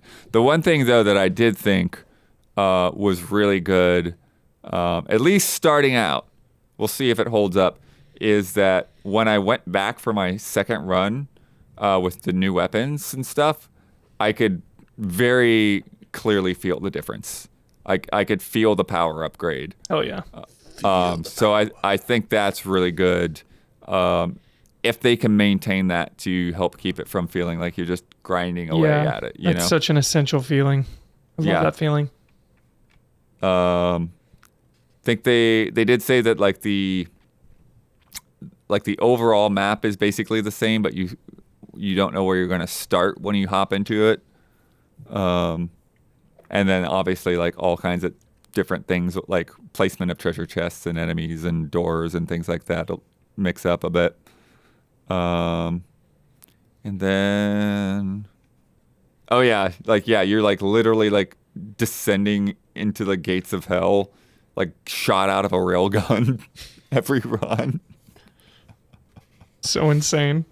Because they had that weird spin-off too. Isla, did you even play that one? The weird in-between one? Yeah, it was not good. Yeah. I played it in a demo. Or it was like an early access beta. Or what was it called? Doom? Something verse? Yeah. Deathverse. Deathverse, Let It Die, right? Yeah. Let It Die, yeah, Deathverse. And like, it was meant to be like a PvP sort of a thing, and I did not like it. I played it once and I was like, well, that's okay. And I like uninstalled it. Let It Die, Let It Die 1 is like a janky, weird, just, I don't know. It like, the stars aligned for that one with me, where it's like, it was the right blend of ridiculous, janky, and actually tight controls and gameplay and fun.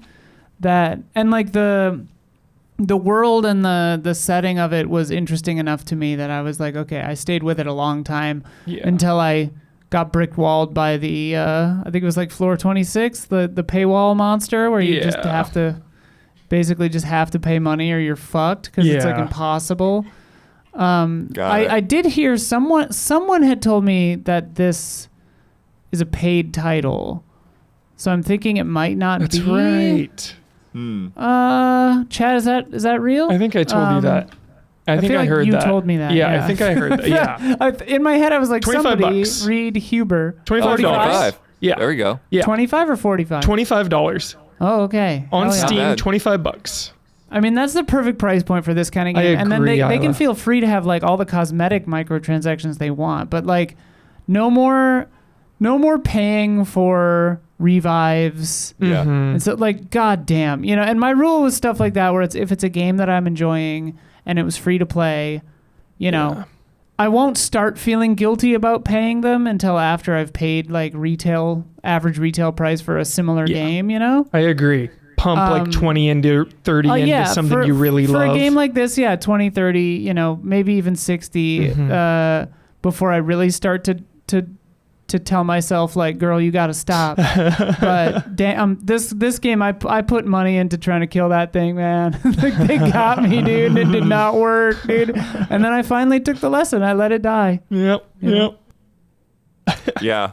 PowerWash Simulator 2 is 25 as well. Nice. And it was funny because when I was putting the B-roll together, I watched the price reveal trailer, and they were like, yeah, PowerWash 1 was $25, and this one's bigger and better, and we've got the hub, and we've got all this, and so we decided that for this game, our price is going to be $25. It's the same price as the first one. So I thought that was cute. And also, I think knowing their audience too is like, yeah, you don't want to charge a ton of money for PowerWash Simulator. So, but yeah, I really, like I said, I had never played that much of the original Let It Die, and I was really happy with the brief amount of time I got with it. Heck yeah. So, it is legit. Ick. And it's December 4th, dude. That's like not even that far. Coming Right. up. That's crazy. All right, that's TGS. We did it. That was Thank great, you, Blood. Soltab. Thank you, Owen. Thank you to everyone that hung out with me, let me hang around, follow on their coattails. Yeah, good times. Bucky, Liam, Rita, all you guys. Good stuff, Blood. And now we've got the news. Just one thing this week. No, also this week or any of that. But we have to talk about the Xbox Game Pass price hike. Xbox Game Pass Ultimate is now $30, which is $360 per year. I'm going to be the first to say it. It's time to coin a new phrase. What's that? No longer an incredible value. No. Day one first party games are now only on Ultimate. Oh no. Premium, which is the $14.99, says new Xbox published games within a year of launch star except Call of Duty. Except Call of Duty. Wow. Yeah. The Ultimate guarantees 75 plus day one games a year, I guess. See, it's so interesting because I feel like Game Pass was such a good thing Value. if you like play a ton of games. Right. But now just the price, it's like will people that play a ton of games still see the value there, because at the end of the day they might still be saving money instead of buying them all? Or will those people cancel it and then just get really selective and buy the games that they really want? Like the low price of entry for so long was just so nice for people that love to just play a ton of different games. And now that just seems like really expensive to do that. Yeah. I am interested how many, because I mean Don and I both dropped it, and I've been paying for Ultimate for years, and I like, we were just talking about it where it's like, my Xbox is my least used console by far. Like I'll play my PlayStation or my Switch or my PC before my Xbox generally. Yeah. The only time I play my Xbox is if it's only on the Xbox or if I get a code for the Xbox or if it was on Game Pass. And I would be like, oh, Clear Obscure or whatever. Sure, I'll just download that. No sweat. Play it on there. And like that $20 a month for doing that every 3 or 4 months was like the edge of sanity. Yeah. Of like what, because it's like you can still justify it to yourself incorrectly to be like, well, I'm still paying less than the cost of a game for paying a game every 3 months. Right. For playing, so it's like you can do if you the play girl 2 math. games, Right. You're good. So it's like it's paying for itself if I play more than 2 games. But it's like $30 a month, Janet. God damn. 50% increase. 50% increase. That is absurd. That like is I'm really insane. curious to see how many people dropped it or will drop it, and if they run this back, because like Yeah. the website crashed from people canceling it. Yeah. Yes, it did. Holy shit! Like they have to walk this back. I mean, Yeah. This is everywhere insane. it was just getting negative coverage. So It's also go ahead. No, you go ahead. I mean, it's like, it kills it from being such an impulse. Like, this isn't going to be viewed like video streaming, like Netflix, where, raising it $2, but it's like our whole family uses it. Like, what are we going to do? We're not like, you might cancel a few, but like the main ones, and yes, Game Pass is probably like the biggest one, but it's like, it's not on the same tier. It's not considered the same. And they've been messaging it as something that's supposed to be like that, and you can't just switch gears and be like, it's a premium thing now. Like that's what it is now. It's like pricing itself into a premium thing at the lowest. It's like, this is too expensive for most people. So like, I don't know. And they keep saying, oh, it's great. It's profitable and stuff. I'm like, okay, we'll see about that. Yeah.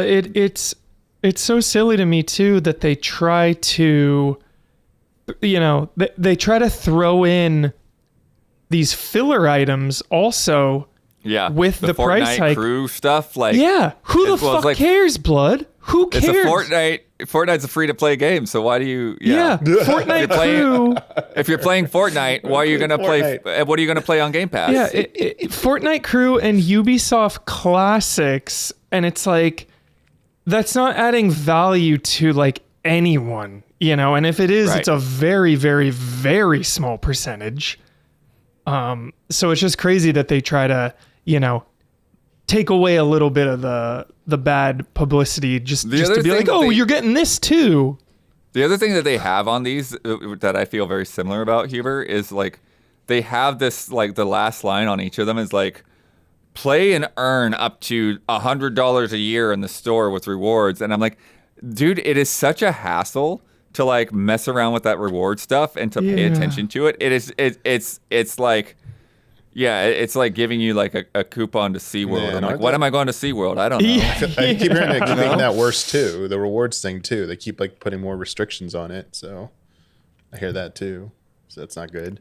The funny thing is, right? Like you could still look at like in absence, like if your brain did not know about Ultimate, you could look at Premium and be like, okay, 200 plus games, $15 a month. I don't get the Xbox games day one, but I still get them sometime soonish. Like, not bad. But because Ultimate costs $30 now, it's like people aren't going to drop down. They're just going to bail. Yeah. Yeah.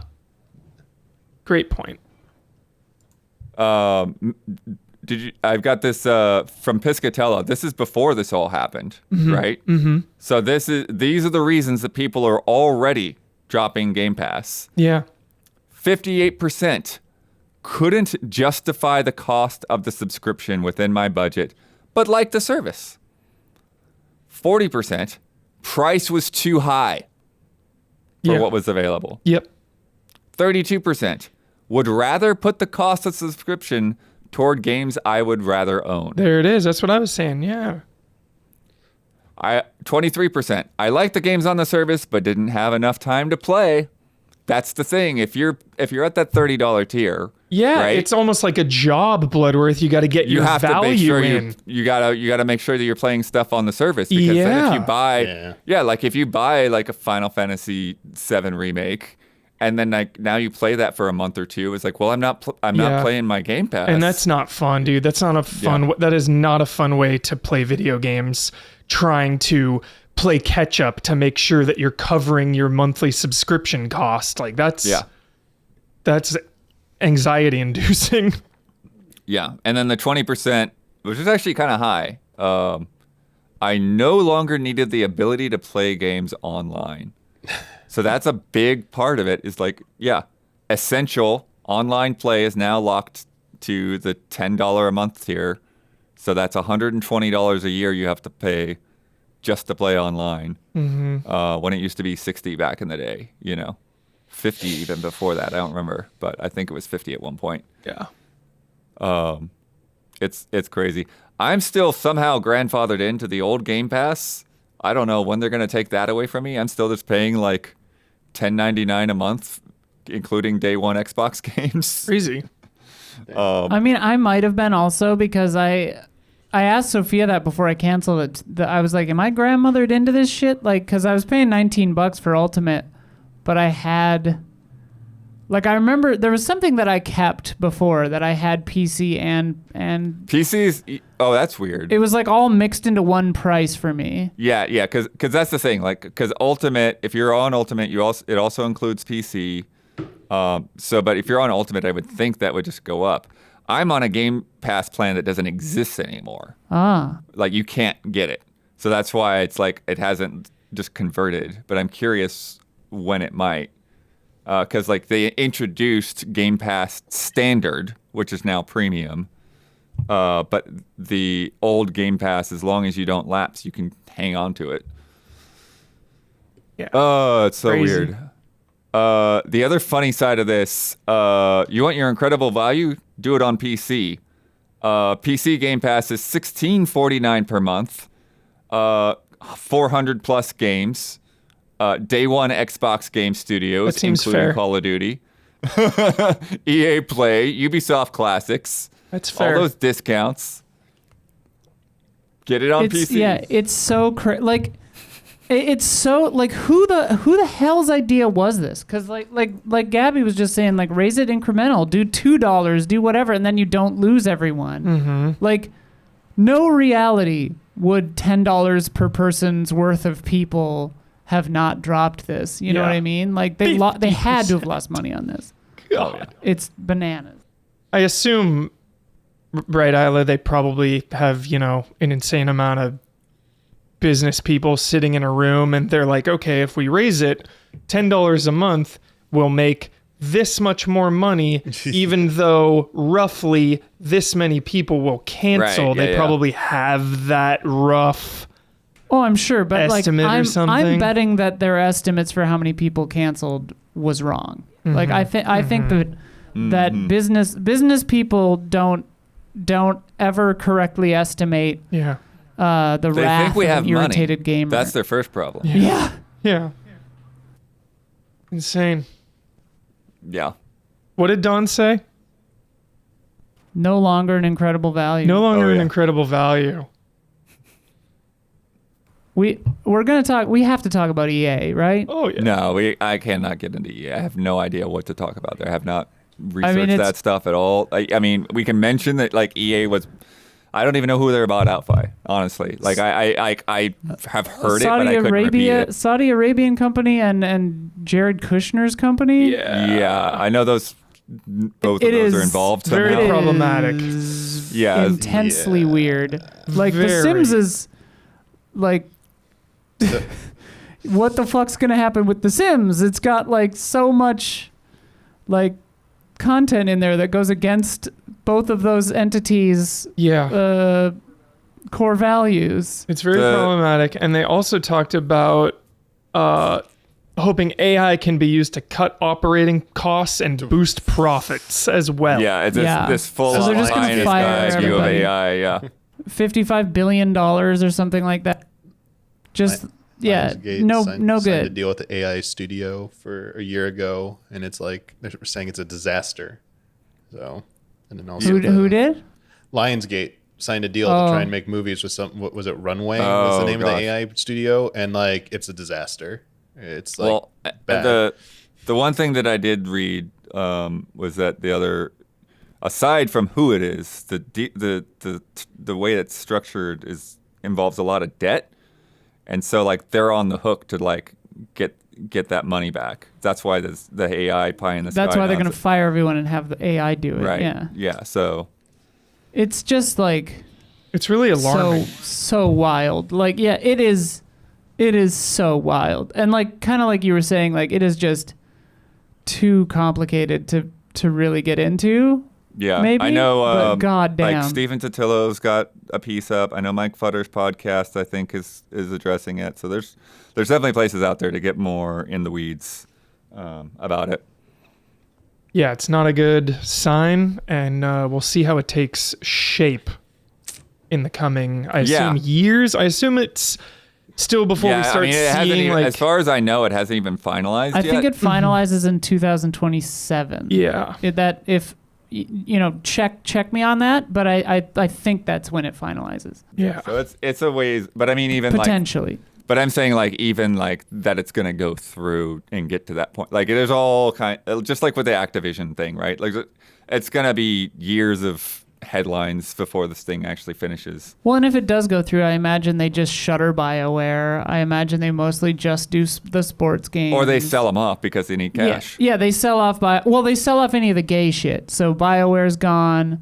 The Sims, they could sell it off, or I think they just let it die. Yeah. Well, I mean, Saudi wants the sports stuff. Right. No, that's what I'm saying is like they are only going to be the sports stuff. And the rest is out. Oh, here comes Gabby. So I actually think, did they say they were going to get rid of The Sims or change No, it? no. Right? No. Okay. This is just assumptions, yeah. I'm just saying that. I actually think they probably will keep The Sims the same, like just because they, whatever this company is doesn't necessarily want people to woohoo before marriage. It's like China owned Grindr for years before they sold it to a US company, so like if it's making enough profit, I think they prefer the money over the politics. Yeah, they like may that's not not do good. anything Like I about don't it, want yeah. them to buy EA at all. Well, it's not like a new Sims is forthcoming. That Like too. they've just been bleeding, Sims 4 players dry with overpriced expansions for years. But I mean, they'll also do stuff where it's like in Russia they didn't get the marriage. Yeah, regional thing, differences, 'cause I it's assume. regional Oh, but it's yeah. like you could still do same-sex characters in The Sims. So it's like their lack of awareness will probably just make it fine, but they'll occasionally disallow higher profile stuff probably. Right. Yeah, I think that's I think you're probably on the right course there, where it's like they probably won't change a lot that we would overtly see on our end of things. They probably don't care outside of, but like the kinds of like, censorship in other countries that other publishers might push back on, they'd be like, oh, okay. But again, Fun stuff. a lot that we don't know, a lot that we're just assuming based on the little bit we do know, Yeah. and a long way to go. It is time for love and respect.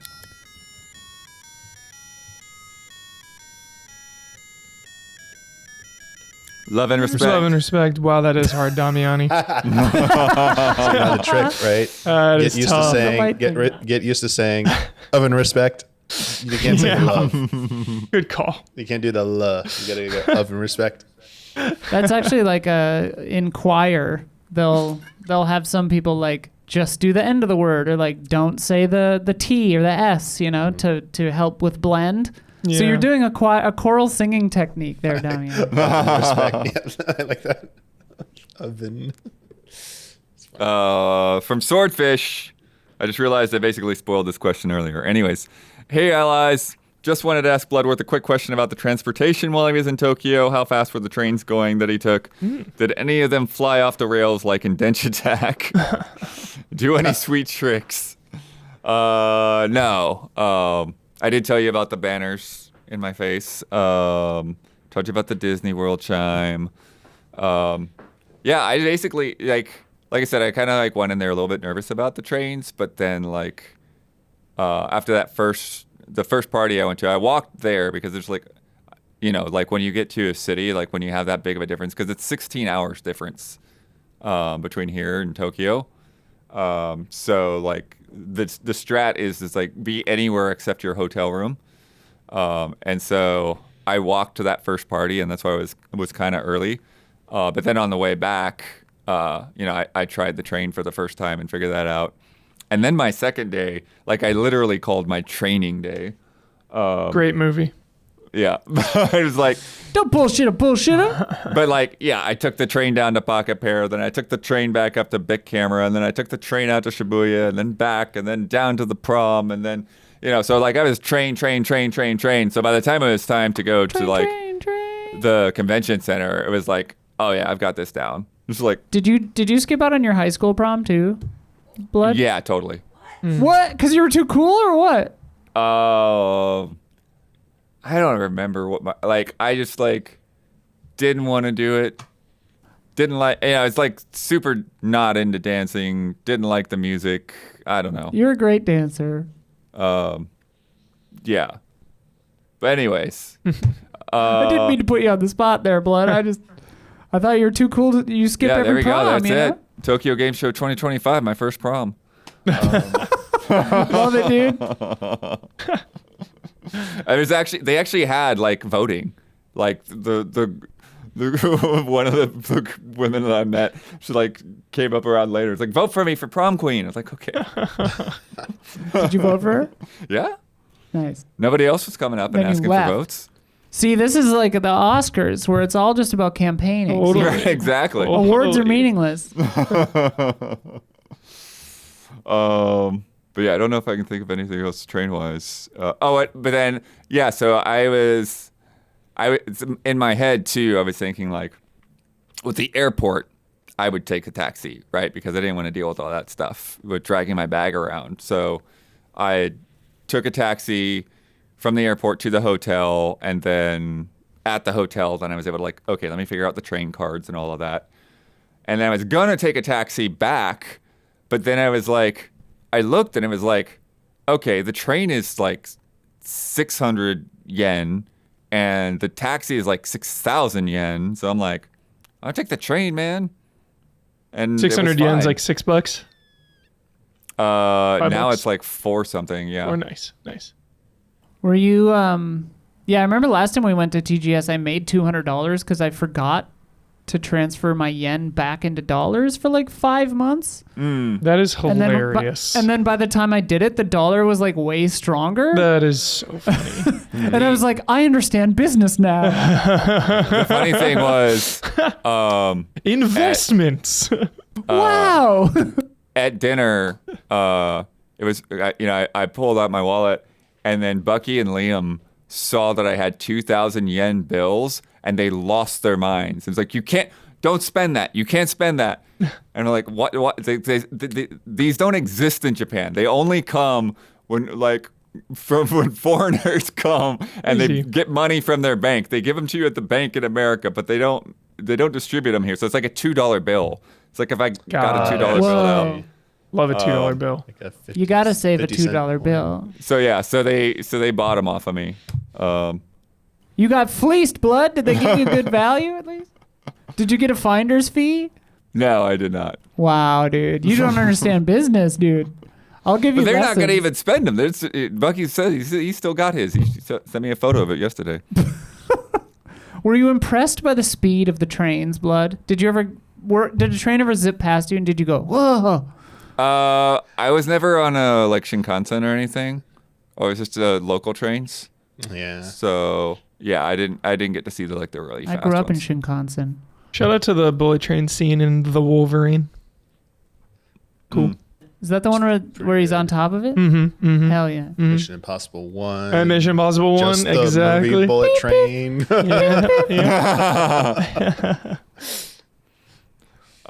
From Eric. Hello from Arizona. Hello. Now the Blood's back from Japan, I thought of a good question. What are some culture shocks you had traveling abroad? For me, it was not knowing when stores would open and close in Italy. Most businesses besides restaurants take a midday break called riposo. So any culture shocks? Oh, for sure. Yeah. So in Norway, big shock at first. I thought it was just because, like, I don't know, we were gay or whatever. People just stare at you. Came to learn, no, people just stare at you in Norway. It's weird. And when you like catch them, they don't look away. So like in intense. America, someone would be staring at you and you look at them and then they're like, oh, but they just like keep looking at you. Stare down. It really kind of enhanced my derealization, which I have constantly anyway, where I was just like, well, they can't see me. So like they're just looking at the camera. Like, I don't know. Like it's weird. I don't know. It was weird. And then also the quality of daylight was very interesting because it was August. Yeah. So like it constantly just felt like 4:00 p.m. and the sun didn't set until like 10:30. Yeah, so that is wild. One of the things I've definitely noticed is those daylight differences, right? Because like Huber, when we were in Germany, it was just day forever. Yeah, it was like 10 9 p.m. and and it's whereas like in Japan, like in Tokyo, it was like, dude, it's like 6:00 and it feels like it's 11 right now. Mm-hmm. So also, it's impossible to get unsweetened iced tea in Norway. Like basically, literally impossible. It all has peach flavor.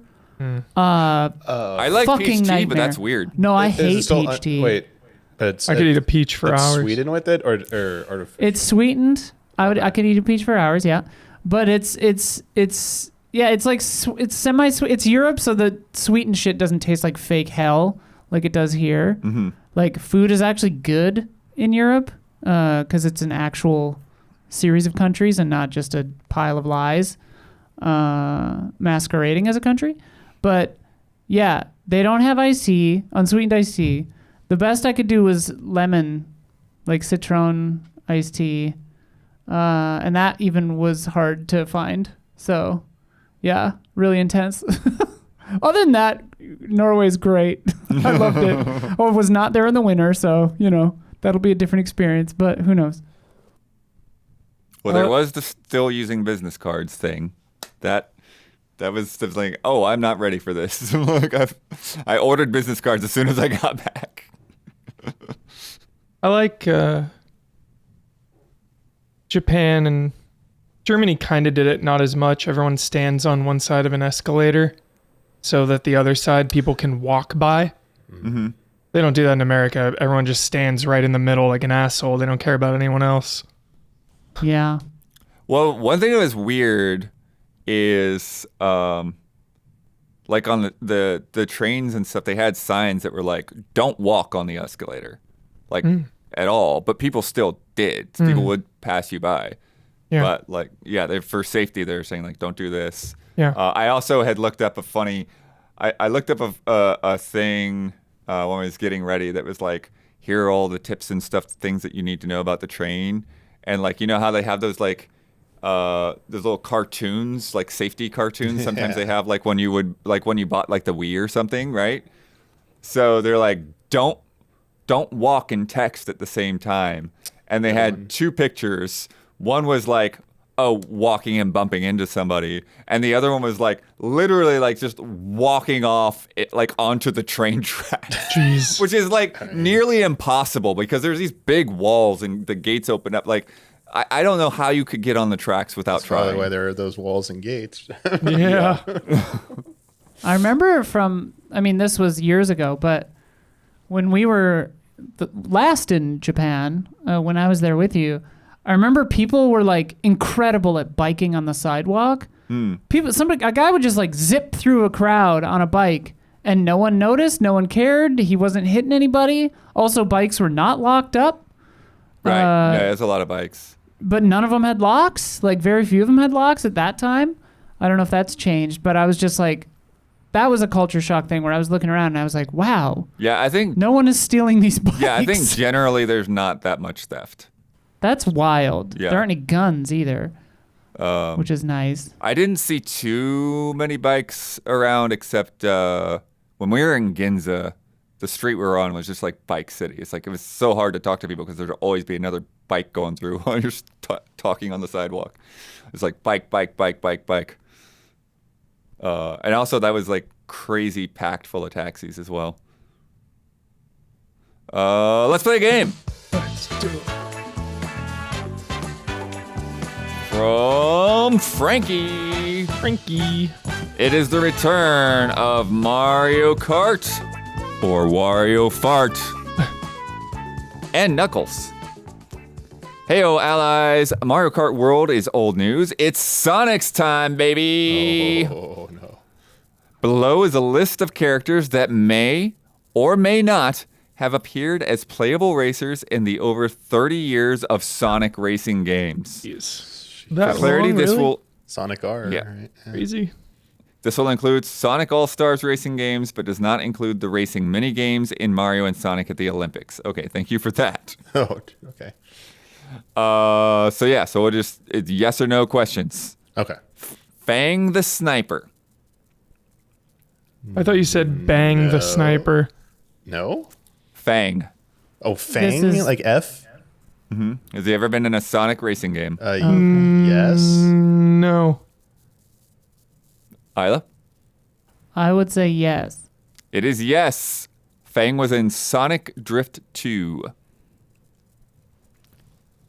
Metal Knuckles. No. No. Yes. That seems so Sonic obvious. R. Like, wait, which one? Sonic R. Oh, the first one. Damn it. All right. I don't even know what this character looks like. Bean the Dynamite. That's just a Sounds command. so obscure. I'll say yes. You say no, but they were like in another writer's game or something. Yeah, I don't know what that one is. No. Omo Chow. Oh, All Stars Racing? I don't know. I'll say yeah. I'll say yeah. Damiani seems I confident. don't know. That is yes. That was the previous game, Team Sonic Racing. Team Sonic Racing. Okay. Kazuma Kiryu. Yeah, isn't he in it? Not is it not Maybe yet? not. Technically, Yeah, no, maybe because not not. yet. Yeah, no. Or were they in All Stars? Hang on. Who's the I forget. You would know. I have no idea. Well, Ichiban is coming up, right? Yeah. Not Kazuma. Got right? it, In the new okay. one? I mean, were they? I don't know who was in All Stars. I forget. Yeah, I forget. I'll I'll say yes. I'll go no. That's a no. Oh. I feel like he's in something though. Yeah. There's like if it's not a Sonic racing game, there's got to be some like related racing game Yeah. that Kazuma's in, right? Just like 1 or 2 games every year he gets around. It's like he's even in Monkey Ball, right? That's what I was mixing it up with. Yeah. The F-14 Tomcat. Afterburner. That's in. I mean, can you race as it though? It's Just a jet? It's in the newest one, Crossroads, but I don't know if you can play as it in any of them. I'll say yeah. Yes is a bonus thing, I bet. Watch, I'll go yes. It's a bonus thing. It's one of them.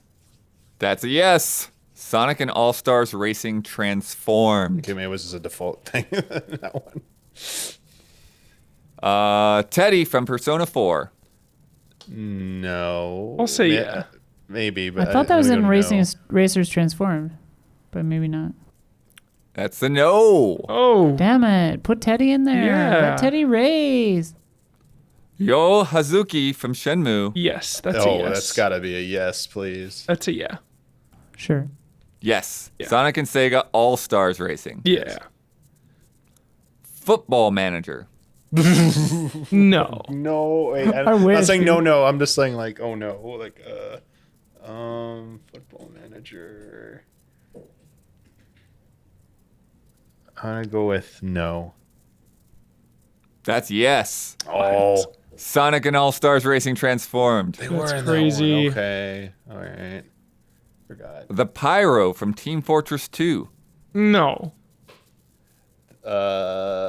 No? That sounds random enough to maybe be yes, though. No. That's a yes. Pyro is in? Which one? Also Sonic and All-Stars Racing Transformed. That's It must have been when I crazy. stopped paying attention. James Marsden from the movies. No. No. Wait, the actor James Exactly. Marsden? Hell yeah. No. We're not getting us on that one. Danica Patrick from NASCAR. Yes. Yeah, I'll say yeah. That seems too random to not be yes. That's a yes. Also Sonic and All-Stars Racing Transformed. I knew that one. And then last one. I think this is an easy one. Hatsune Miku. Yeah. Oh, yeah. Yeah. She's in the brand new one. Yeah. We just played that. By the way, before we get to this week's bets, Easy Allies patrons are getting 2 bonus Love and Respect questions, including one about whether or not to group up series in a top 10 list. So if you want to get in on that extended cut, also if you want to get that extended booth tour thing I'm going to do for TGS, become a $5 patron at patreon.com/easyallies. You also get an ad-free version of this podcast 2 days early. You get into our official Discord where you can vote on the top 10s and all that good stuff. You can submit questions to Love and Respect every week.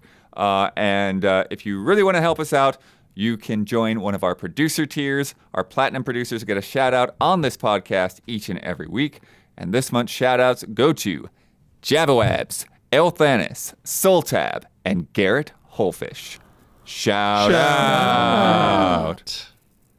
Now come join us on Patreon for those bonus questions. Patreon.com/easyallies. All right, time for bets.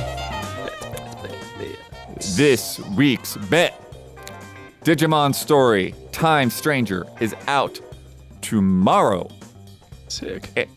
In the launch trailer, or the most recent trailer, if there's not a launch trailer, how many Digis will we find? That's any voice or text that includes Digimon, Digital World, Digivolve, D-Digivolve, any word that has Digi in it. We even went with digits earlier. Somebody asked about And digits. in the copyright and spoken aloud. Yeah. Yeah. Anything. It's text or spoken. It's there. Damiani, the arrogant child. How many Digis? 26. 26. I went with 9. Isla, whimsical scum. I said 42. 42. I originally wrote 142, but I scratched out the one before. Not just now, but before. Don, Punish Castellanos. Don also says 9. Oh, dang. God, you Leaders guys don't first. know how much they're going to say, did you? Gabby, Strange Valentine. 35. I Huber, like my bet. Fancy 11, Stars member. 11 Digis. 11. Sick. All right, this one I gotta get over to Twitch here.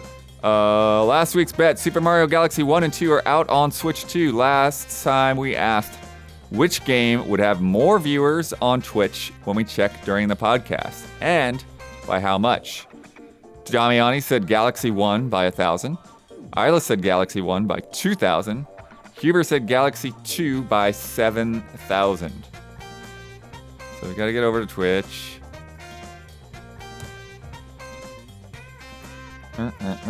Browse. All right, now we gotta find them. Give us some galaxies. If I could keep go searching. back in time, I would consider, it would be on the list. I would consider going back to the Galaxy launch. Just to play it again. Okay, we got 2. So, all right. Galaxy 2 has got 838. 838? Yep. I'm Oh fucked. boy. So fucked. Searching Galaxy doesn't come up with anything? You have to You have to scroll type enough in first. Super Mario. The other one is Yeah, 545. So 300. So Galaxy 2 is higher. Yes! So I think that just goes to whoever got Galaxy 2. That was me! Huber. Boo! I'll Good job, Hubie. Yeah. do the math later. 300 is lower than 7,000, but still, he's the only one who said 2. 838 minus 545. What is it? 300 something? 200 something? Yeah. Jeez. Here, hang on. We'll get a calculator out here. Hubert did have good reasoning. Yeah, what was your reasoning? That Galaxy 1 had come out already as part of the All-Stars collection, so a lot of people had already played it. It's 293. I see. Wow. All right, so that's Huber. All right, let me update the scoreboard real quick. Ooh, very interesting. Okay. Very interesting, he says.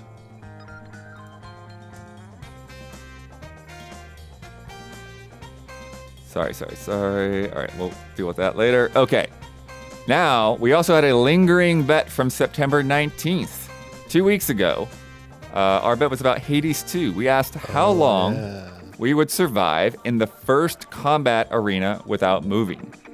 Damiani said 24 seconds. I said 4 minutes and 1 second. Isla said 14 seconds. Don said 42 seconds. Gabby said 15 seconds. Huber said 18 seconds. All right, play this clip. The cut one, right? Yes, you can go with that one. Yep.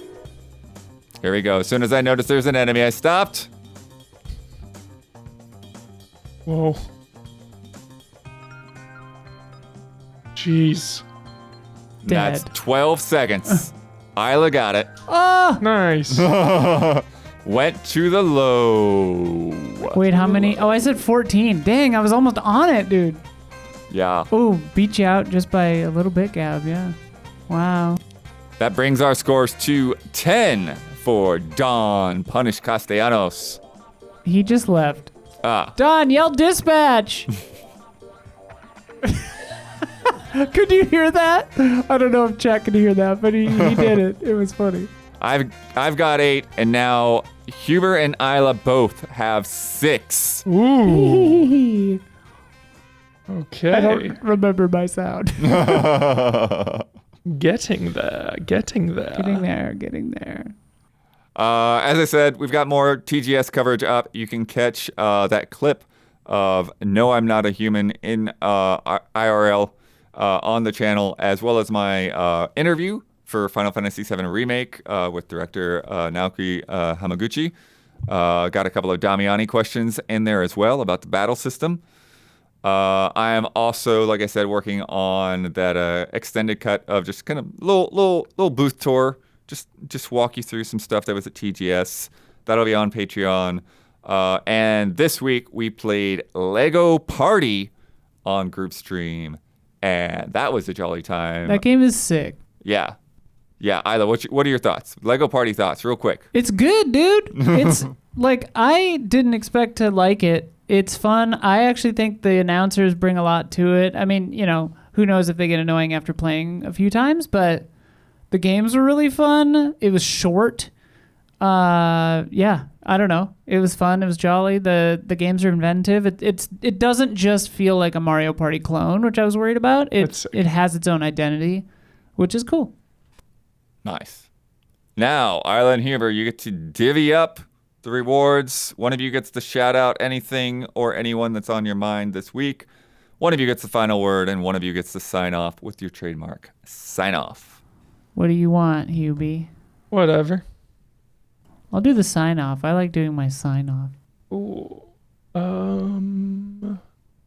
Shout out to SoulTab for helping Bloodworth out. That was very Yeah. generous, very kind. And a shout out to all of the Easy Chilling donations as well, and everyone who supported Easy Allies that way if they were able to. No worries if you can't, but really a big shout out to everyone who helped us on that. And every day now, just looking forward to that Avatar meetup. So excited. You going tomorrow? It's planned for a week, so if I feel better, I will. Yeah. Way of water. Sorry. Yeah. You see one battle after another, Hubert? Not yet. I just haven't been feeling well enough. Yeah. I went yesterday. It's really good. Nice. What do I do then? Final word? Final word and sign off. I'll do. He did a selfless, beautiful shout out. I'll just do a selfish shout out and say, listen to my new song. It's out. Fictional Individual. The video's out. It's underperforming, which I wonder if it's because it is suppressible. YouTube is cooked. Oh, YouTube is cooked. But this one would definitely be like not served because it's, I don't know, queer rage. Anyway, good night and good game.